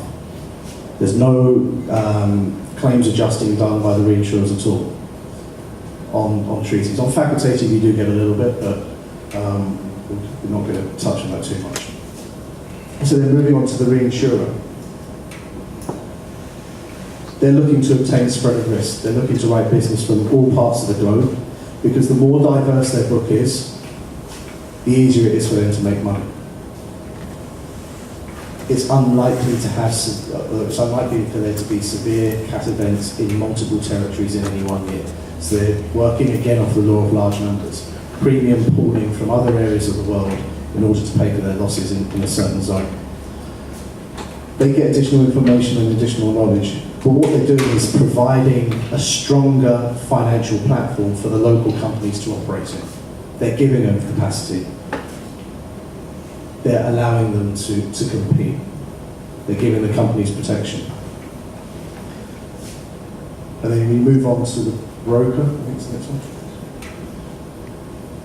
So our role as brokers is to assist in selecting the optimum program. We have a vast amount of data because as a global company, we look after companies in different regions. We have our own in-house tools that allow us to analyse the exposures, allow us to analyse the potential risks that a company face. So we're looking at providing protection at an adequate price, but with good security. We need to make sure that the reinsurance partners that we put you in contact with are going to be able to pay claims and are also in it for the long term as well. So we select the most appropriate reinsurers, which is a combination of terms and security and price. And between the three parties, we end up negotiating a satisfactory agreement most times.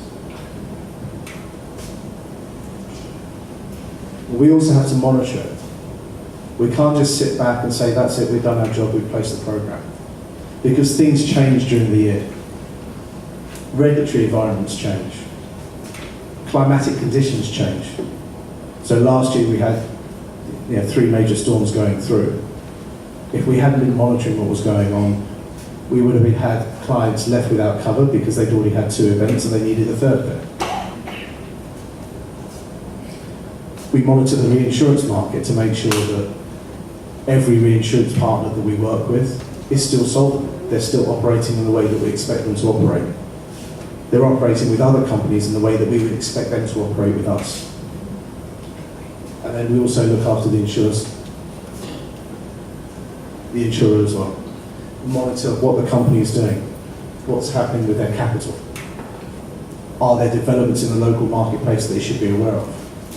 Are there mergers and acquisitions opportunities that will allow the company to grow and get bigger and maybe have less reliance on reinsurance?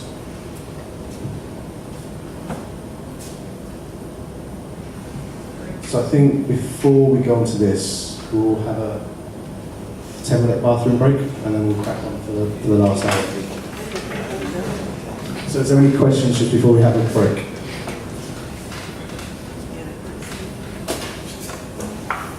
Okay. 10-minute bathroom break. Who's your client? Is it the reinsurers or the insurance company? Insurance company.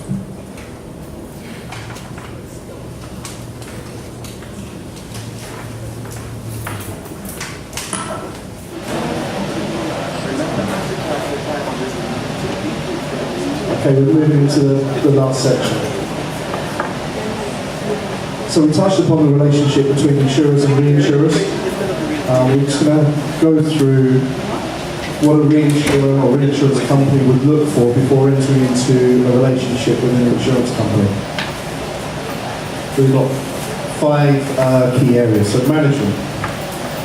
They want to look into the chance of continuity. Is the management there for the long term? Is there a solid and knowledgeable management team in place? And will the company stick through its reinsurers through thick and thin? Underwriting.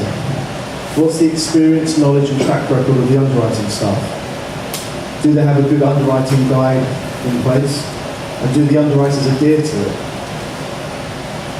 And are all files managed and kept accurately? Claims. They quite often take claims audits, and it's looking at how the claims are handled and ensuring that not only are claims adjusted accurately, but also that the terms and conditions of the policy wording are being adhered to.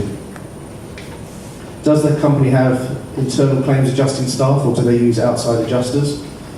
And what's the criteria for reporting claims to the reinsurer? Accounting. Again, does the company have the staff, systems and computer programs in place to provide accurate accounts on a timely basis? Can the company provide statistics in varying formats? And can they produce reinsurance accounts on an accurate and timely basis? Reinsurers expect their money quarterly and they expect it in good time. And then financial strength. Does the company have the financial resources to carry out its goals and objectives?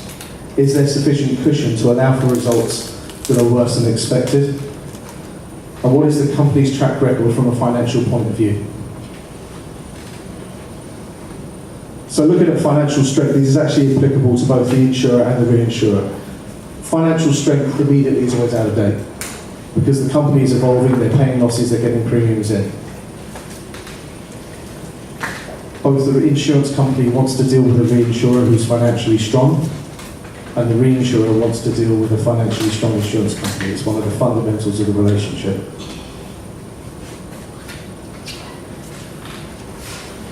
Yeah, go on. So we have different types of reinsurers. We have what we call professional reinsurers. These are the massive reinsurance companies, typically based in Europe, that write business worldwide. These are the largest 3 reinsurance groups that we currently deal with, and the largest 3 in the world. So we have Munich Re, Swiss Re, and Hannover Re. We have government-owned reinsurance companies. Someone like CCR or GIC in India.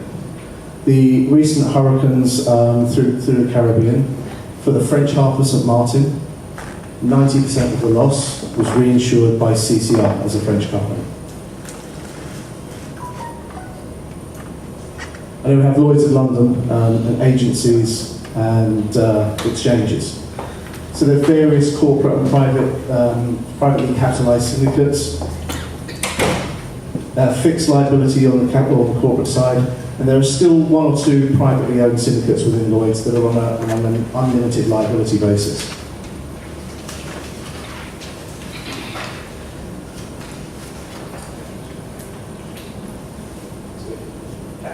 Okay. Then we have captives and new capital sources. Captives are set up by insurance companies that are looking to reinsure some of their exposure without going to the expense of starting reinsurance treaties. They're less onerous in terms of the terms and conditions, and it's a way of removing liabilities off of the balance sheet without taking it out into the general reinsurance market. And then we have other capital sources as well, such as securitization, cat bonds, and sidecars.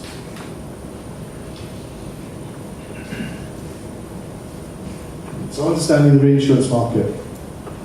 The global reinsurance market, as I said, looks to diversify risk. They're looking for spread. They're looking for multi-lines of business, not just property, they're looking at casualty, marine, aviation. They're looking at different perils as well, not just fire, natural disaster, product recall, and also geographical spread. So when you look at a reinsurance portfolio, they will have business from all corners of the earth. These diversified business plans that give them that spread, as I said, allows them to soften their results. It allows them to stabilise their profitability, because it's unlikely to have multiple events in any one year. It does happen, but it's unlikely. So there is another degree of reinsurance after what we've talked about today. So we have the originally insured. We have the insurance broker who deals with the insurer, and then we have the reinsurance broker, us, who deals with the reinsurance market. And any one contract can be placed with one reinsurer, 2, 3, 4, 50 reinsurers. But the reinsurers themselves like to reinsure as well. They like to offload. If they've got too much exposure in any one area, they want to reduce their risk. They want to transfer their own risk. We call this retrocession. So there's a whole reinsurance market that sits behind the reinsurance market. And all of these relationships can go between all different companies. And to give you an example of this, we've got a loss that occurred in the 70s. I think it's on the next slide. It's a Nipro chemical plant in the UK. They had a £50 million loss in 1974. The lead reinsurer had a 15% share of that risk. This is on a direct basis with a UK composite insurance company. That insurer ended up having to deal with 300 different reinsurance companies in order to recover their claim. Reason being, different reinsurers had different retrocession arrangements. They had different people writing it out of different countries. I think it's the next tab as well. There was 161 different retrocessions sitting behind the reinsurance market, coming from 46 different countries. So a £50 million loss was spread out over 300 different people all over the world.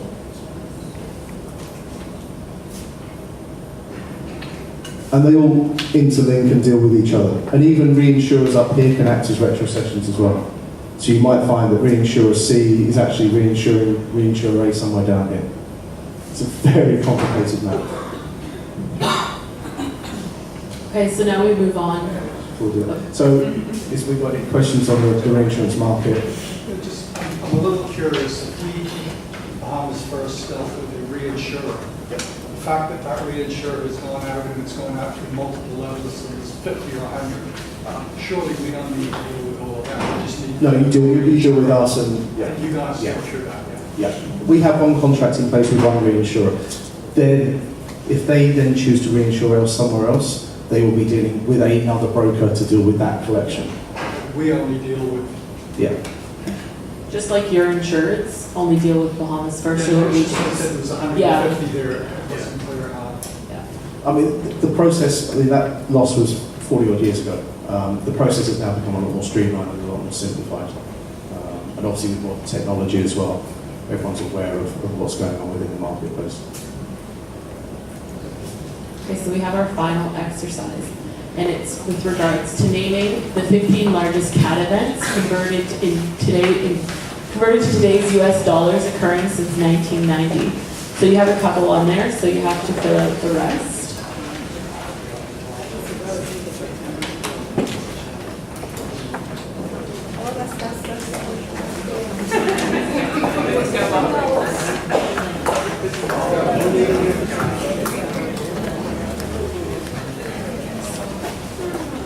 You can collaborate on this and just talk amongst yourselves. You don't need to do it all in yourself. We just wanted to give you an idea of some of the actual physical dollars that are involved and why reinsurance forms such an important part of our marketplace.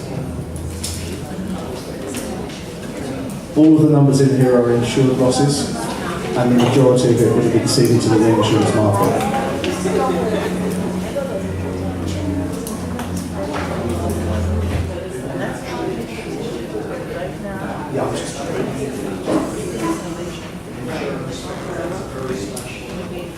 So I think we're almost done. Sam's going to run through the list and give an explanation.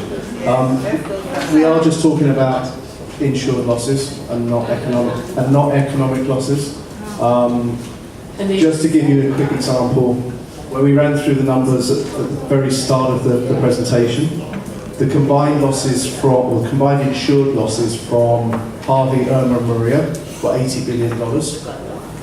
The economic loss for those three storms was over $324 billion. So there's a big disparity between the economic loss and the actual insured loss.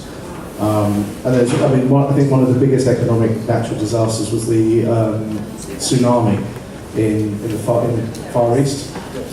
Very little was insured, so that's not even going to make it onto the list.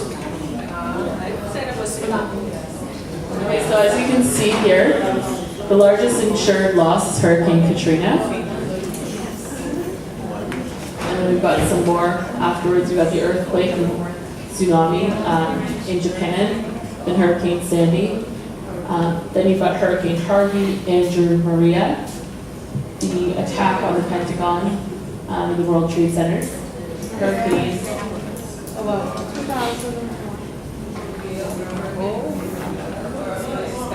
No, Irma should be. Irma's 8, yes, sorry. Maria's 6, Irma's 8. Irma's 8, yeah.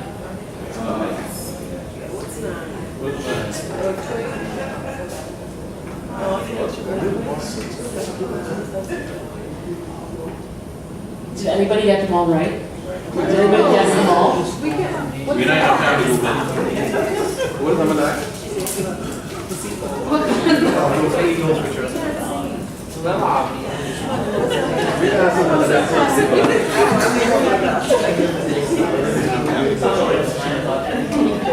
What's number 9? What's number 9? Didn't you say? Yeah, so Northridge earthquake.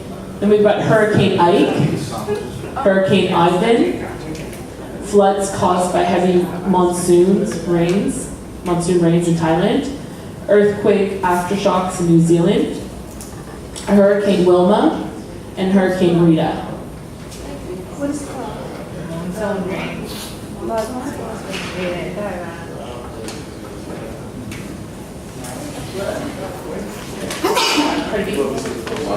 I think out of that list of 15, it just hits home how important reinsurance is here. But you've only got 1, 2, 3 losses that didn't occur in the 4 losses that didn't occur in the Caribbean basin.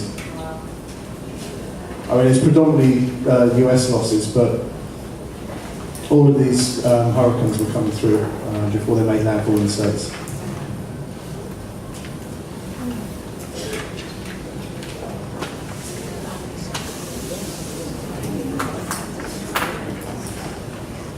So we can go, I think this is, just go to the next one, Steve. Steve, next slide. Okay, so this is, as Ian touched on, he touched on the top 3 reinsurers. These are the 12 largest reinsurance groups, and this excludes reinsurers who are 100% life. So this is all the other reinsurers, and these are the largest ones in the world. So we deal with pretty much most of these, and Bahamas First as well deals with a big chunk of these reinsurers. So for those, if I know it's kind of far, so you got Swiss Re at the top, then we have Munich Re, Hanover Re, SCOR, Berkshire Hathaway, Lloyd's, China Re, Korean Re, Partner Re, General Insurance Corporation of India, Transatlantic Holdings, and Everest Re.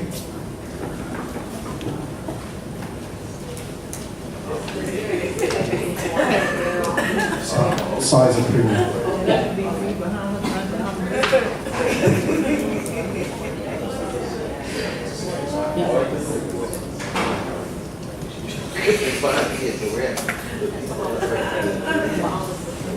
So this was the lot. This is the last slide of the presentation. So there is actually some more. We've got about 40 odd slides left, but we're going. It goes into contract wordings, terms and conditions, clauses. I think we're going to stop at the right point. Right? Yeah, exactly. Judging from the reaction, we can do that next year. So I think what we want to do is really throw it open to you guys and say, look, is there anything you need us to go back on? Is there any slides you want us to bring back up? Questions, queries, whatever. Yeah, it's good. Good to reassure. Yeah.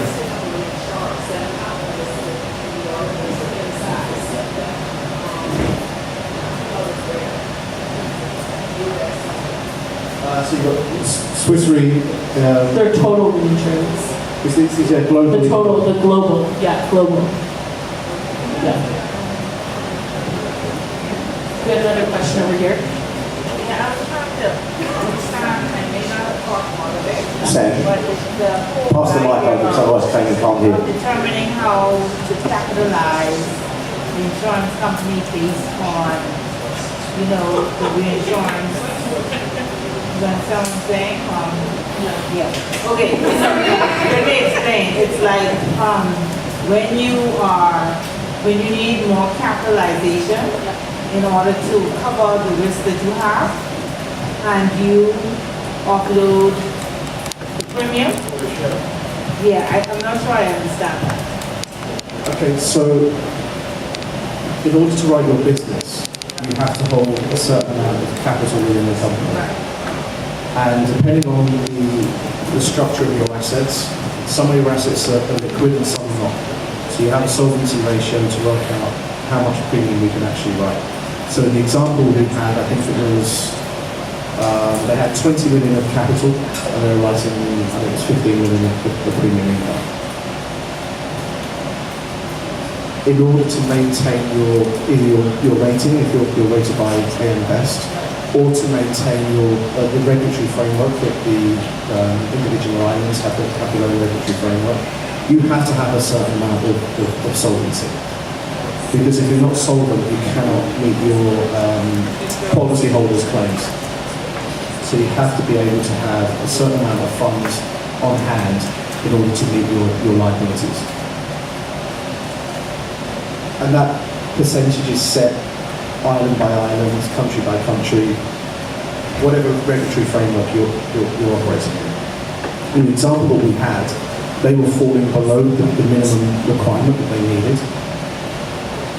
So by putting a quota share in place, because you're reducing the premium income base, because you're giving some of the premium to the reinsurers, you're also reducing your liabilities because you're giving losses to the reinsurers as well.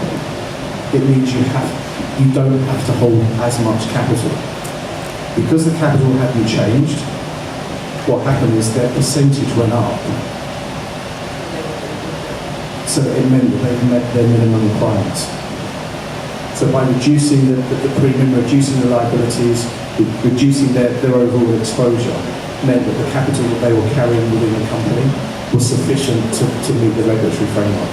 And so the reason why you can't do that on a long-term basis is because you would erode your profitability. Exactly. So by doing that, you're still operating with exactly the same number of staff. You're still operating with the same premises. You're still operating with all of your fixed costs. So if you're running an expense ratio of 10% on $20 million, you're spending $2 million just to operate. $2 million just to operate your business. If you reduce your premium down in order to meet your solvency, that $2 million becomes a much bigger percentage. Suddenly you're operating at 15% expense ratio or 20% expense ratio. And if your overall combined profitability is close to 100%, all of a sudden you're tipping yourself into a loss position because your expense ratio has gone up. So it's a short-term fix, and it allows you to explore other options. Typically, raising actual capital, going to the markets and wanting money from the capital markets, it takes time. Putting a quota share treaty in place takes weeks. So you can do that as a short-term fix, and then you go and say, well, okay, going forward, what do we want to do? You might decide that you can keep that reinsurance treaty in place and that's sufficient for your needs, but you then have to make other changes, which means making redundancies, downsizing the operation, moving to a smaller premises, because you know you can't operate on the same costs.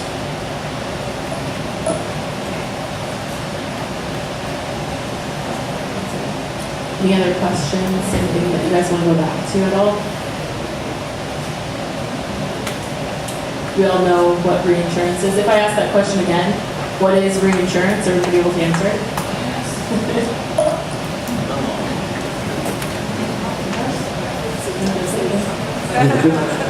So thank you all for coming.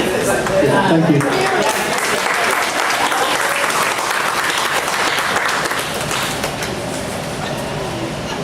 I would like to say a thank you to Steve, Ian, and Samantha for a highly informative session on the basics of reinsurance. I'm quite sure we're going to all leave here today with the answers of what reinsurance is, the types of reinsurance. And I just want to let the participants know if you have any further questions in reference to the session today, just send me an email and I'll be sure to get the answers to you. Thank you so much. And that brings us to a close of our transfer of knowledge. And I think we're going to send a copy of the presentation to Denise and Martin, and it'll be shared with everybody, so if there's any information you want from it, it'll be readily available. Thank you.